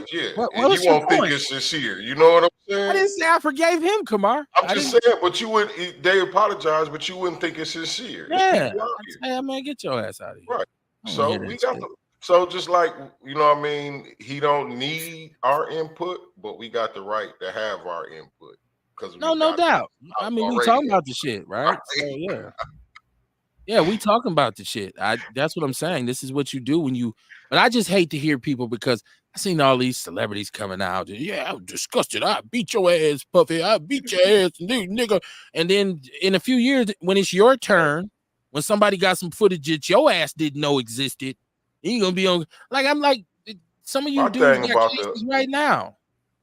Right. My thing about the celebrities is most of y'all knew this shit already. I was just gonna say that, Kamar. Tell me y'all gonna whoop his ass. Most of y'all knew. So now here everybody is talking about that's some bitch ass shit. Nigga, y'all been knowing he doing that shit. Exactly. When I hear somebody like Lil Scrappy say, I want to fade with Puffy. Are you dumb? What are you talking about? I want to fade. I want to fade. I want to catch fade with Puffy. I beat his ass. No, you won't. No, you won't. I guarantee you won't touch him because you've been in this industry. He's still gonna try to get a record deal. Well, he just trying to get some clicks. He trying to get love and hip hop fucking viewership up. Nigga, stop it. Like, I don't know if Scrappy was ever able to kick it around. You know how you be thinking some people on different levels? It don't look like Scrappy was invited to no Diddy party. He done been around. That's why he want to fight. He got a straight bottle before. Like, he'd have took that. Fight, nigga. I think Scrappy would have took that for the fame. Right. Yeah. I think Puffy bodyguards will stomp Scrappy into Scooby Snack. God damn. Watch your mouth, man. Like what Courtney said. She said she'll think he'd have made it on that level, like at the parties. Right. No invites. I think if Scrappy had made it to a Puffy party, he'd have took that for the some of that is naive, as he be saying. Yeah, I would have been bigger and more famous. Look, Fred would have shot through the roof. Look, this naive and his is naive. Right. Shut your ass up. Listen, I seen comedians. I seen sportscast Stephen A. Smith. Shut your ass up and go over there and dance for ESPN. Once again, shout out to any woman who's survivor because I see Kerry Walker Jones and I hear you. She said, I know how I was treated by the system being abused by a broke nigga and ultimately almost lost my life in the end. Leaving is sometimes worse. I hear y'all. I do. And I'm extremely sympathetic to that sister for what she had to go through.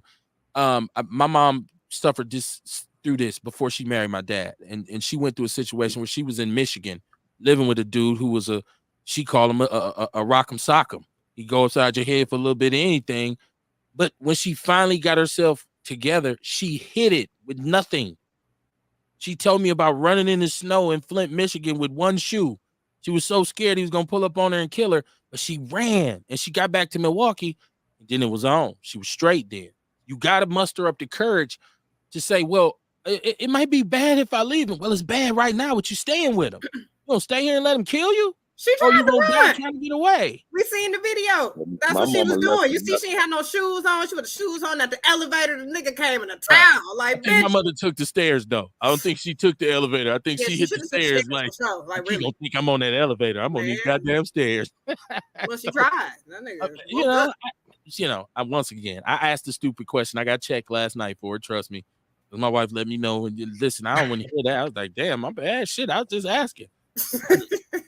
took my ass back outside and sat in the garage. Like, shit, I didn't deserve that. I thought she was gonna come after me like Puffy did. She was pissed. Like, what do you mean?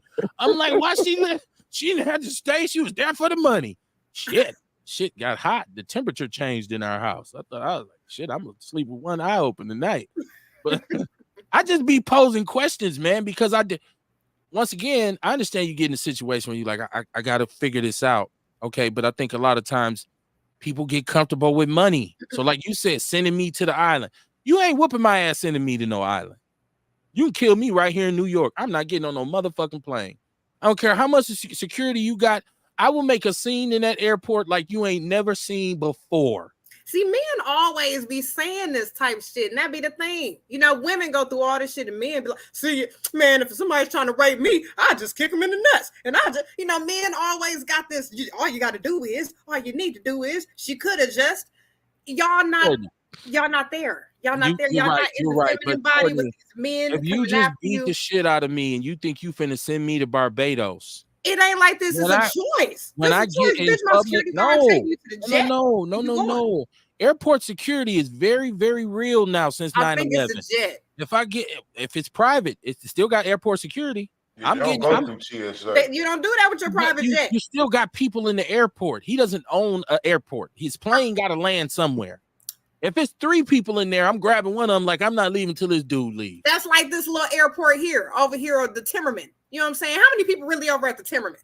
Land over there with a kilo of crack and see how many people be there when you get off. And then I'm sure he had his security around her. Look, escort her, get her woo woo. It ain't no choice for you. I don't want to go. Then how she get out? How did she get away then? Because she married now. I'm not gonna I'm gonna spare her the bed wench, because even though she married to a white dude, I'm not gonna hold that against her. Ain't she like half white? Well, Ike made Tina European. She was talking on. She had an accent when she got over there. Well, when it comes to is white though, or Latino or something. She ain't black. Right. Well, not no more. She married to Ruben Schnarch, whatever his name is. MC Tone said, "I still keep a hang wire with me." I don't know what that's for. Is that? She says sorry. Carrie, we get you. You saying you almost lost your life, and I shout out to any woman. If you are a woman right now and you're living in that situation, please get yourself some help. I know it's rough. Overcoming bad situations is always tough.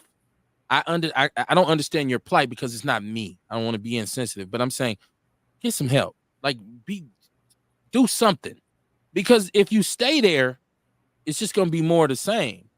And I'd rather get killed trying to get away than get killed laying in my bed. You just come in and choke the shit out of me one night. It's like they say, I'd rather ask for forgiveness than permission. But that's you, kid.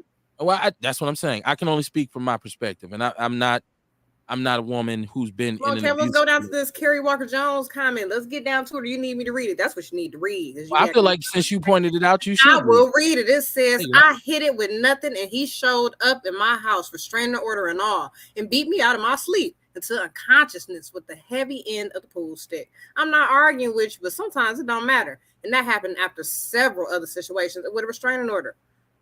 So sometimes, getting away from a motherfucker, they gonna come find you. You stay. Sometimes you be like, God damn if I do, damn if I don't. This nigga's after me. And some niggas, they be after your ass. If you really want to talk about self-preservation, that's where I'm going, Sean, because you can sneak off and go and get you a little pistolis. And you can have it tucked. And when he come in and draw his pool stick back, hiya, he'll understand. Oh, shit, this bitch done shot me. I'm just saying. You ain't going to keep on beating on me. I'm just gonna pop your ass. Yeah, I'm just like, But I mean, in a situation like that, can you really be prepared? Even if my gun is under the pillow. And I'm sleeping, and the motherfucker start beating me with a pool stick in the head, depending on where they hit me at. Am I gonna be able to grab a gun and shoot it? I don't know. First of all, if I've been getting beat like that, I'm not sleeping soundly.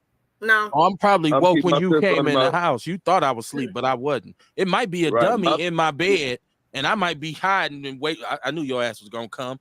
Hiya, hiya, hiya, hiya. I hit your ass with that fire. Those ain't my fingers on the end of my Well, wrist. she said he woke her up out her sleep.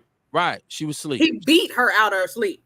And I woke her up, beat her out of her sleep. So that means start hitting her ASAP. Stick, with a pool stick. Yeah. Big difference. Like a gun wouldn't stop nothing. I grabbed that pistol, right? The gun would have stopped it if she shot. If she saw him before she saw him first. Right. Right. Well, that's what I'm saying. I don't.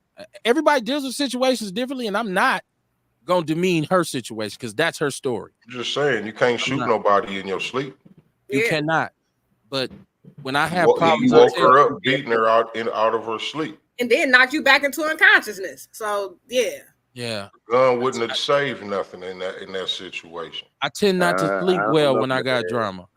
Once again, that's me. I can't speak from her perspective, Kamar. Right. And then you also don't know how long a motherfucker done left you alone. You might got the friend order. A person left you alone a couple weeks. I have slept with my pistol right under my pillow though. Well, but if you sleep and that stick hit you, you ain't. Kamar's right. You ain't reaching for the gun. But I mean, you know, we got to have necessary protocol for you to get to me in that house. Doors need to be. Some needs to wake me up. And it's unfortunate that she. Well, first of all, let me say thank God she survived it. Right. Okay, let's say that. I'm glad she survived it. I'm glad she's here to tell her story.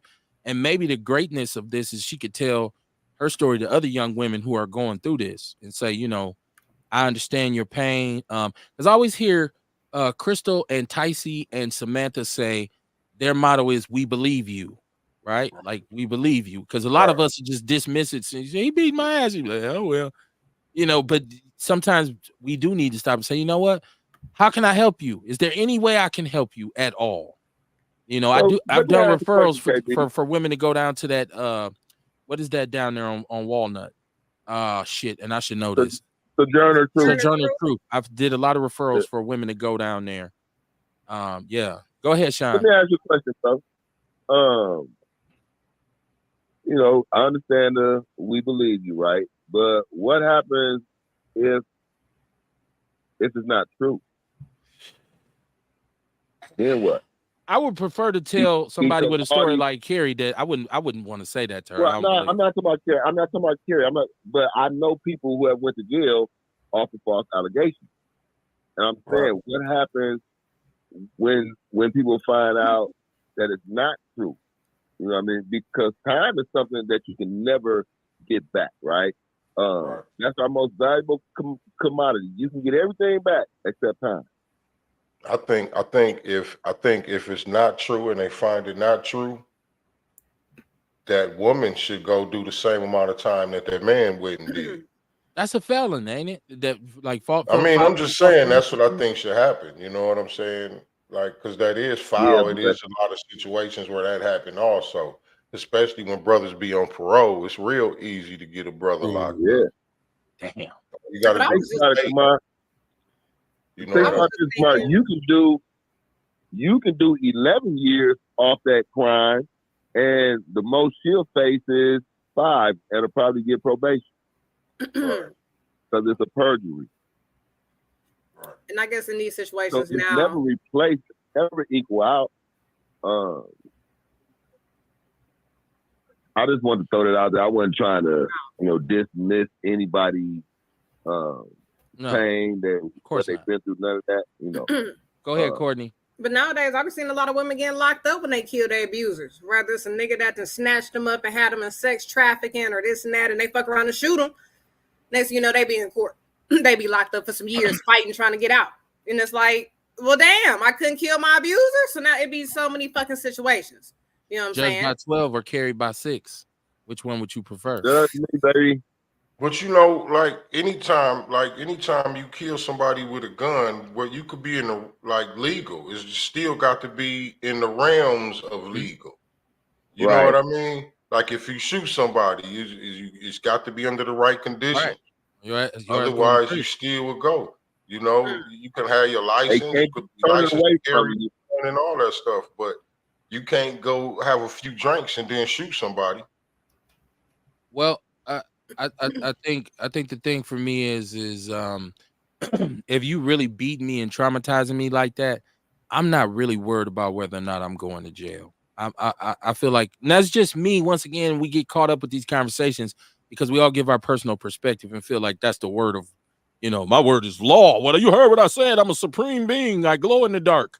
In my opinion, and my personality type is, if you're going to continuously beat me over a period of time, eventually I'm going to strike back with deadly force, because I'm not going to allow this to continue under no circumstances. And if I got to go to jail for it, then I got to do what I got to do. I'll do the same video Puffy did. Like, I seen the video of the shooting and I take full responsibility. I was in a dark place. And so I had to get professional help, and I'm ready to go to jail. I'd plead guilty in court and everything. Like, nah, man, I did this, Your Honor. Unless I had a really good lawyer who was like, no, we can prove that this was self-defense and whatnot. But I'm just saying, if life is precious, you talked about time, which is very true. Life is precious, man. And I don't really want nobody else to take mine from me. I want mine to be taken by who I believe in, which is God. And whoever you believe in, that's between, you and your personal system of religion or spirituality, whatever you call it. I just don't want another man to do it. And if I can stop that man from doing it, damn it, I'm going to do it. I'm not worried about the law no more. Because it's time. Got a PSA. Huh? Well, it's not a PSA, but Boston and Indiana tied up 104 with 5 minutes left for those who want to know. Since the Bucks have been out, I don't give a damn about the NBA. Fuck both of them. John Fletcher, he says EPU Personal Self-Defense System LLC. It's all about education and training. Family, we need it all. Prepare for war. Live in peace. Earl Henning said, right. Hurt people. That boy needs some help. I wanted to talk about this. We'll be back tomorrow, so we can talk about a little bit more tomorrow, because I really have aimed in my head to be off by 9:30. Well, we coming right back. Ooh, back on them like a Uno card, like reverse. Ooh, reverse. That's what we doing. Yeah, what she said. Hey, y'all, hear the juice lady something tomorrow. She's losing her mind over there, man. But did y'all see this? And like I said, we'll be off of here by 9:30. But I saw this article that Khalif Rainey, former Alderman Khalif Rainey, has been appointed by the mayor as now the director, I guess, of the city's Office of African American Affairs. Okay, now Khalif Rainey was, I think, years ago, he was a county supervisor, and he came up with the county's Office of African American Affairs, which we worked with to do our first resource fair. My first resource fair in Lincoln Park. But they've changed their name. I can't even tell you what it is. I don't know exactly what they do. So I looked to see what the city office does, and it says that it was supposed to connect Black people to private resources. And I said, what the fuck is that? They didn't really talk about what they do, but the director of this agency for the last few years has been paid $95,000 a year. So we have the Office of Violence Prevention. We have a city Office of African American Affairs. We have a county Office of African American Affairs. What the fuck is going on, Ben? How can we take advantage of that? Like, how can we, you know what I mean? Like, make that work in our advantage. Well, I'm starting to think, Kamar, you have to be friends with certain people, because all those aldermen who vacated mysteriously have all pretty much landed on their feet. Hell, Ashanti's over the county. I mean, it's over the Office of Violence Prevention. Right. This brother's over the Office of African American Affairs. It's tell a friend, holla at your boy, right? That is how it works. Me and my homegirl, we went to the vice president thing the other day. Then y'all know my boy Mandela back on the scene. Who? Hold on. Y'all know my boy Mandela back on the scene. I seen him there. I was like, okay, what's going on? So then another dude that worked in the mayor office rolled up from homegirl, like, look, yo, I think I got a job offer for you. Really, he finna leave and do something else. Told her about the job. So yeah, you gotta know somebody. Motherfuckers keeping each other connected. You gotta be in the swoosh swoop. Got to figure out how we can work this to our advantage, man. My problem is that you're taking ineffective people, putting them in other jobs, and you just continue perpetuating a circle of ineffectiveness and ineptitude. She definitely has nothing to do with politics. Like, that is not her job at all. He like, hey, I got a job for you. Like, this, it ain't her role at all. Nothing to do with it. Like, social media marketing. That's a nice dress. Hey, y'all, even still, how can we make this work to our advantage? Look, I'm saying I be knowing people, so we just got to get them whatever the situation is, man. Let's figure out how to make it work to our advantage. Combos. I don't know. I couldn't even get Outlaw Radio on AM radio. They chose Tavis Smiley over me. Somebody tell me what the fuck Tavis Smiley got to do with Milwaukee. Are you serious? Okay. Everybody who call in and can prove they listen to the Tavis Smiley show gets a free Outlaw Radio t-shirt. I never even watched him on BET. I used to change it when he came on. I used to change it when it was his time. Right? So you got Al Sharpton and Tavis Smiley on the radio in the daytime. Yeah. Right? Superstar. And you wonder why Gen X voters, Gen X black people in the community, like, we don't give a fuck. Right. You got these geriatric civil rights Negro leaders on. I'm keeping it real with Al Sharpton. Yeah. Call it your own lie. Chasers and shit. But they don't listen to none of that shit though, because even listen to the truth, even listen to them young people, they just be talking about some bullshit. But I guess maybe young folks like listen to bullshit, so maybe they do pull young people in. That might work out. He said he likes the Bucks. I bet you he do like the Bucks. And didn't he get cleared of some shit with some sexual assault and sexual harassment a few years ago? That's why he lost his PBS gig, ain't it? Oh, what? Tavis was all caught up. He didn't snuck behind the camera and felt on somebody's booty or something and had to go to court. So I guess he got out of it. So that was his little boo. That we talking about the false allegations. It's probably his little boo. He was catching a little feel. They broke up, and now she like, man, he was touching me. Settle out of court. And now he's gonna make it. He's gonna launch his comeback from the north side of Milwaukee. Good luck. Almost may want to throw up them gang signs. I ain't did it in a minute. May want to be like, that's right. Milwaukee is ass backwards in a lot of regards. Okay. And so the people who are now, you see, like the leaders, that shit never changes. They just get different jobs. And the people who are in control of any kind of media or information distribution are controlled by these entities, i.e. the Republican Party or the Democratic Party. They have lobbyists. They have special interest groups who don't mind cutting a nigga a check. I will give you X amount of thousands of dollars if you go on and be a magical Negro. Yes, sir. I do it, boss. And we do it. Al Sharpton, keeping it real. He snitched on the mafia. Oh, my gosh. He was keeping it real, clearly, Kev. That's why he done got caught up in all kinds of shit. Then lost weight. He kept it real when exactly. Thanks, Sean. He kept it real. I'm not no snitch. I'm just keeping it real. Exactly. Let y'all know what's going on. Look these mafia niggas doing. And see, then people be like, Kev, why you be taking that stance? And I'll be like, fuck all these radio stations. They'll never hire you. They ain't hire me anyways. Got shot to the forehead. Oh no. Right. I don't, it's just Milwaukee cracks me up sometimes. We say we want different, but do we really? Because we keep selecting the same bullshit. We keep drinking out the same fucking shitty ass pot. I don't know if people want different. I think they like the same.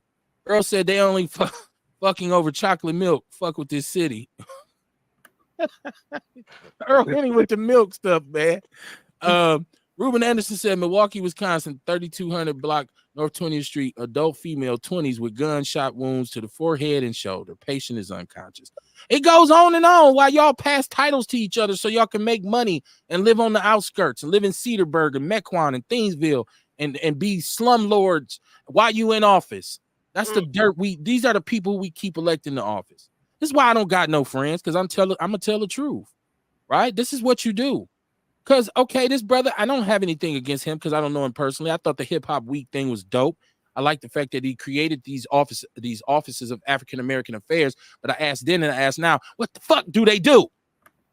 What do they do? And why do we need that and Office of Violence Prevention? I was just going to say, what do they do? The Office of Violence Prevention. What do any of them do? We don't know. So, hey. I don't want to get into conjecture. So I'm not going to speculate on what they do, and they're welcome to come on. But I'm saying they didn't create shit. Okay, they didn't create shit. That shit that they got off of somebody else's creation, and they stopped what they was doing. This is true. So that's the Office of Violence Prevention and the Office of African American Affairs. Because It was the Office of Assistance and Accountability. Then he came up with that bullshit. So they ain't created a motherfucking thing. And the crazy part is with both of them, I believe at one point nothing. a white woman was leading. That's why these offices are not doing nothing, because the people in charge of them didn't create the shit. It wasn't their ideas. They don't know. They don't have anything of substance. Well, I know one thing, Sean Moore. Your ass ain't gonna be able to tune in to Al Sharpton or Tavis Smiley to get the answers about Milwaukee. I can guarantee you that. So whoever the fucking rocket scientist was, whoever the rocket scientist is that makes these decisions, they need to lose their goddamn job. I know what we can do. Y'all want to get hot? Y'all want to get popping? Yeah, call Tavis Smiley. What the fuck? Said nobody ever. Stop it, man. Yeah, he gonna keep us in tune about black stuff. You know what I'm saying? They should have got that one black dude that be on TV One. What's his name? Ronald. Not right. Start with Roland Martin. Roland Martin. There we go. Right there, bro. They'd have been better off getting Roland Martin. Right, yeah, they could have did that one. They'd have been better off getting Roland Martin with his no neck having ass. Yeah. As opposed to these senior Roland Martin gonna teach a motherfucker some shit. Yeah. I mean, he get a little affable sometimes, but you tell it like it is. I mean, I'm not listening. Shout out to He's gonna teach us how to get some money. Mm-hmm. Well, yeah. Well, or he gonna step and shuffle because he's a Q dog. He gonna do that woof and all that shit. It's at least it's entertaining. I'm gonna just go ahead and say what don't nobody else want to say. The black media in Milwaukee suck ass. The radio, the TV stations, all y'all is ass. They all ass. And Outlaw Radio is the truth. I said it. My shit's better than all that shit. So whoever don't like it, I don't give a damn. I'm like Puffy. I don't need no apology from you. Fuck all y'all. Earl said having to get a friend's position. Yeah, see, no, you not like Puffy because you serious and sincere. He was neither. Well, I can't say that because I feel it. I can't say I feel his pain. I don't want to go too far with my jokes. Right. Don't even I ain't do gonna that. do that. I ain't gonna do that. Yeah. Ruben Anderson said it's facts, and Kerry Walker Jones said it's truth. He said a tree is known by its fruit. Let's look at the fruit this tree has produced over the last few years. All I see is people catching Fed cases. The feds are running the housing authority. They done ran through. There was supposedly widespread corruption in City Hall. Motherfuckers got the fuck up out that job. Ooh, I'm out of here. We just found out the school board president was taking bribes from Raheem Islam for charter schools. Right? How many ways do you want it, Milwaukee? How many holes do you actually have? But Raheem Islam used to be on WNOV. I got to look, and so I mean, of course you knew that. So what? He had a show and shit. Tell me more about this nigga. I guess we supposed to be done. No, he didn't have. So he had 2 shows a day. It wasn't a show a day. He had 2 shows a day. Damn. Right.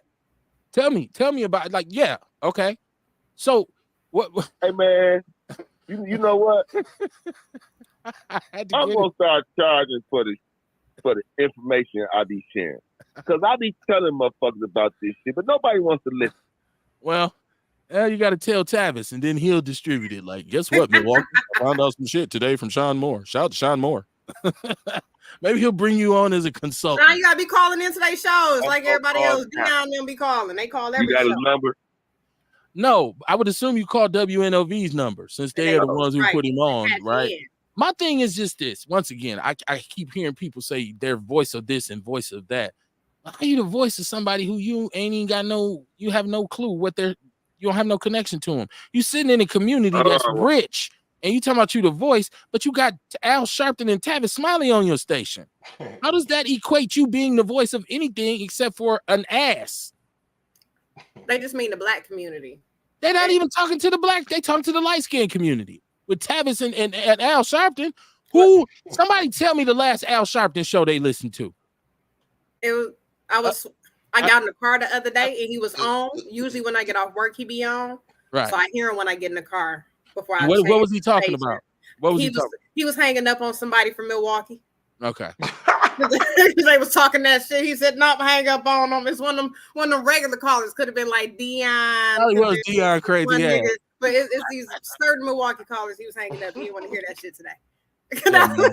I just had to let that be known because people ask me all the time, and I'm not jacking. People have said to me, Kev, I don't understand how y'all not on the radio. Kev, I don't understand how you ain't giving no space on the radio. Kev, why don't they put you on And I just say, I don't know. I'm not good enough, I guess. People don't like me. But my numbers say different. The quality of our show says different. I know I'm talking about more relevant shit than Al Sharpton. And if I'm not, then I will quit doing this shit tonight. I swear, I will sell all this shit. You want me to call this show tomorrow? Because I'll call this show tomorrow when he answers. I'll be like, yo, it's Outlaw Radio. You know, he goes, who the hell is Outlaw? We don't do no Outlaw. Boy, we keeping it real today, sister. What up, we ain't no Outlaw. I heard you talking about, you know what? I listen to Al Sharpton. Now, I basically listen to what I do. I'm on talking parables. So you can understand, because I always tell you about a certain person that we both know. You know the person who I'm talking about. I like her a lot. So you already know who she is. And I'll be listening to the radio station. I don't know, Dion. You know what I'm saying? I can't person, because everything that person stood for, it seemed like now when they over here on this radio station is not the same energy. You feel what I'm saying, though? So I can't listen to it because it's fake to me now. You know, sometimes I text you like, yeah, woo, you know what I'm talking about. You ain't got to say no names. Right. But I'll be like, damn, you know what I'm saying? And then so I turn to the Al Sharpton show, but I turn it because I listen to talk radio all day. You know, I'm a truck driver, so I'm always listening to podcasts and all type of stuff. So that keeps me entertained. But I really don't know what he's talking about. But I definitely do agree with you on what you were saying. The thing is, this is what I really feel though. Ain't nobody, once you start getting the bag, you're not beneficial to the black community no more. Because the bag is not for you to be beneficial. You could be a face or call yourself the voice, but nigga, you better not make no noise. That's just like my lady friend, you know, she live in Chicago and the alderman, she always be talking about the alderman. And I said, listen, these people been at them jobs 20, 30, they got cushy positions, 401k, $500,000 house. They rub elbows with the big not the celebrities, but you know, the big politicians when they come into town. Them people don't give a damn about you, the Nicaraguans standing out there. They don't care about that.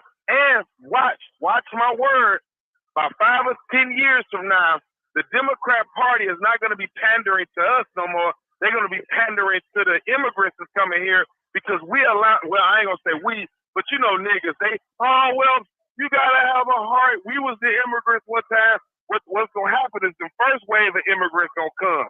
Them niggas going to vote for the Democrats. But the second wave and the third wave, they're going to be Republicans. They're going to be Republicans because they going to look at, we came over here, we didn't have anything, we lived the American dream, and look at you niggas are still this. And you know what I'm saying? Like, we keep allowing everybody to get ahead of us. Like I said, man, we got too much God in our life. We forgive and we love and, wait, hold on, let me turn down this shit. I'm getting in the truck. God damn it. He turned the CB off. Yeah, I had to turn it down. No, I'm listening to Outlaw Radio on the tablet, and I got you in my ear. But no, for real though, we just mark my words, man. I see it coming because we keep on allowing. Man, listen, the Civil Rights Bill is not a black bill. We all know that. It's civil rights. Well, your basic rights, the homosexuals and the lesbians took over. That's why they feel like they got rights. They get titty injections. They getting all them type of stuff. And then, you know, that's why I ain't gonna lie though. I be listening to some of the stuff now. Trump is an idiot. They need to take him away from the from the Republican Party. But some of that stuff, the Republicans, I feel that, man. I owe the IRS, so I'm trying to get on the payment plan. I can't speak to nobody but Habib. No English American speaking person. You call Equifax, TransUnion. Where's the Americans at? Why do they let these people that can barely pronounce your name handle important, sensitive information like that? Bring the jobs back to America. I'm like, God damn. I call early this morning. I get up before I go to the school. I'm online 45 minutes. Hello, how may I help you? Okay, fuck it. All right, it's an English barrier here. Goodbye. Can I speak to somebody speak English? No, cool. Okay, I call back later on. Hello, how may I help you? I'm like, damn. Is the foreigners, is the IRS people now? You know what I'm saying? So I feel some of that anger that these white people feel when they, just like with the immigrants. The immigrants came over here and got everything. We can't get shit. We can't get nothing. You could barely go get a Quest card right now if you needed it. If your house caught on fire, they're like, nigga, you better not do. But that motherfucking immigrant come over here, that Mexican, they blah, blah, blah, blah, they speaking all that bullshit.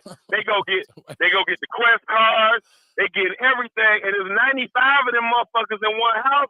So if everybody getting 950 and it's 1,000 of y'all in the house, of course y'all gonna be able to come up. Then y'all slowly behind the block. I don't know how many stereotypes you just laid out in about 10 minutes. It's 90,000. Talking that bullshit. I'm not gonna lie to y'all, and I swear to God, with everything pumping in me, I don't like white people. I don't like Mexicans. Fuck them Africans and Jamaicans. I'm pure black African American. That's why I told you when I say I don't give a fuck what my niggas do, I'm gonna stand tall with you. We are gonna be put at the back of the barrel every time. Mark my words. You're gonna be like, that nigga Dion did say that. We gonna be put in the back of the barrel because we keep on wanting to try to help these other motherfuckers, and they gonna displace us. And we're gonna be mad like the white folks is. I can understand and sometimes be sympathetic on how white folks feel. The only difference between them and us is y'all displaced us and brought us over here. These people are coming over here willingly, and they're getting everything that we should be entitled to. You feel what I'm saying? So as time go on, we gonna see. That's why I don't give a fuck about what happened to them Palestinians, because anytime somebody come over here to the United States, they assimilate to whiteness. If you're not a nigga, African American, even Africans that come over here, they can assimilate to whiteness. And once you start accepting whiteness, then whiteness slowly, they keep you at a hand's length. But come on over here, you ain't like them niggas. And then they start hating us again. You know what I'm saying? So just mark my words, though. But I'm going to hang up and finish listening to you guys. I'm definitely enjoying the show. What up, Sean, my nigga? You know what I'm saying? Yeah, I ain't seen your show. I ain't seen your show on the air neither. But, you know, I'm going to support you whatever you do. Courtney, I unfriended you. I don't give a fuck. You be acting shiesty. I'm gone. We was never friends. What do you mean? How can you unfriend somebody you ain't friends with? Oh my goodness. Oh, rage in a bottle. Dion. I don't like Mexicans. I don't like Chinese people. I don't like Africans. I don't like black people. I hate myself. What dude said in the movie? I hate the back of my neck because it's so black. I hate Whoopi Goldberg lips because they black. Holy shit. Angry man. I thought I was being angry by dissing the radio stations. He just trumped me. Like, fuck. Yeah. A lot of what he was saying was truth, though, man. I spoke about it months ago. What was taking place in Chicago and how the African American community had come together and supported these aldermen, and rather pushed these aldermen to demand that they not be a sanctuary city, because they were coming in there and they were skipping people, man, for housing, the food, everything. Yeah, let's not leave off them Ukrainians who are mostly, they live in a society of white supremacy. Like, a lot of them are neo-Nazis. I mean, come on, and they getting the red carpet laid out for them. So when you start seeing an emergence of white supremacy in the country in 5 to 10 years, you know, like my man say, don't look any further. Earl Henny said having to get a friend's positions when they make $93,000 a year of taxpayer money. That's how it works. Let's share this money. And look, it's what, honestly, to tell you the truth, if I got a job right now, I ain't gonna lie, some of my partners would get positions. If I had a position of power, I would bring some of my people in. That's just the nature of the beast. I'm just acknowledging the fact that I'm not one of them, and I'm not anybody's friend. So they'd be like, fuck him. We go call Tavis Smiley. Fuck Kevin Barnes. Who cares about him? We get Tavis Smiley. Everybody gonna be so excited. Stop it. Reuben said the master who's supposedly independent depend on the slave for his very means of existence. The slave who is supposedly dependent upon the master finds that he is now in control of his life in a way in which the master no longer is. So in the language of justice, it is the slave that deserves recognition. Okay, very, very poignant statement. Very well thought out. The slave master relationship is prevalent everywhere. I mean, I go to the plantation every morning. I realize it ain't my plantation. I'm just a field nigga, right? Upper management don't say, hey, Kev, come on in. Tell us what's really going on with the people. That ain't what they say. They say, give me some numbers, and then we'll tell you what you can do with the people. That's just the nature of the game, right? That's how we play it. And so you keep fighting, you keep scratching until you can figure out a better way to do things, and ultimately get you some money and learn how to make your money work for you. So one day you can walk away, not run away from the plantation, walk away. Like, I'm out of here, massa. You won't get no more fried chicken from me and my girl. Let's go, baby. Come on out that house. Unfortunately, a lot of the women say, I'm staying because I'm a bad wench. Keita Brunson. Oh my gosh. Yeah, right. Some of y'all sleeping with that. Keita Brunson, who writes Abbott Elementary, she's hiding a whole white man. I don't want nobody to know. Yeah, y'all gonna be messing with him, messing with my man. And I'm proof to it. Like, see, that's what happened. You call her a bad wench as soon as you found out. Come on out here and get this action. That's man. Why she hit him. People like you, kid. All right. Bad wench. You're hiding a whole man, right? You're hiding your man. Stop Just like black women did with welfare. What you mean? Hiding a whole man. Tyrone, you gotta go next door. Like, shit is stupid. Shout out to everybody in Milwaukee. Shout out to the radio station. Shout out to Tavis. Shout out to what's old school name? Al Sharpton. Shout out to Tavis. No, shout out to all the radio stations, man. Y'all keep doing what y'all doing, man. And pumping. Man, right? Look, the chick at my motherfucking job got a show on the radio station. Her and goddamn Mario Dickens got a show on 1290. Okay, is it still a 1290? I could have swore that shit went out of business. He just started a show, Mario Dickens and her. It ain't on 1290 because I think he might even be dead. The gospel station, whatever that WGLB. is, right up on Burlock. Okay, WGLB. Yeah, 12 something. I'm like, yeah, damn. I know what you're talking about, the Christian station. Shout out to them too. I don't want to be on that station though. I mean, shout out to them.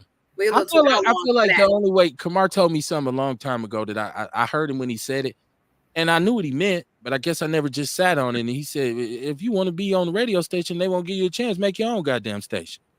So that's what we need to do, right? Let's go put it in Sherman Phoenix. And please, figure out the first step.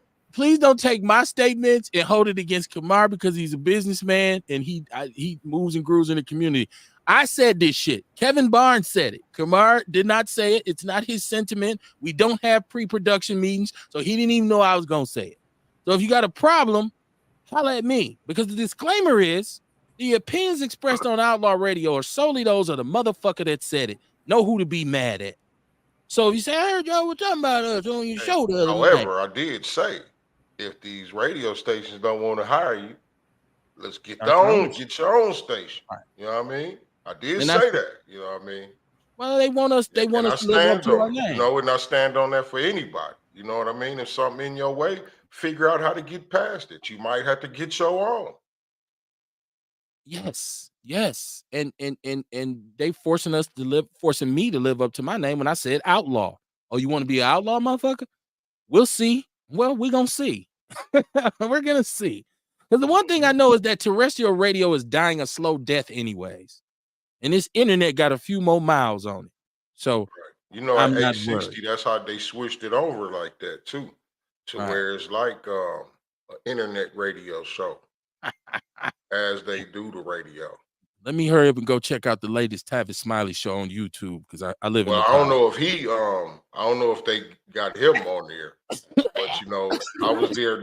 I went there to record a commercial for the last event, and I saw that's how they was doing it. It was some people in there where they normally would do the radio station, where they was doing it, but then at the same time they was simulcasting on YouTube. Yeah, they've been on YouTube. New route. Yeah, they've been on YouTube. Yeah, they probably been on there, but I'm saying like as they throughout the day, you know what I mean? As the radio goes on throughout the day, that's how they do their channel. They show it on YouTube now. Welcome to the 20th goddamn century. How long? Yeah. What the hell took you so long? Yeah, everybody's been on YouTube for 10 years. Y'all just got on there. Everybody ain't got advanced people, Kev. They ain't have a U up in there, which they should have, huh? Well, you know. Certain shit you just need a lot of interesting content now. You know what I'm saying?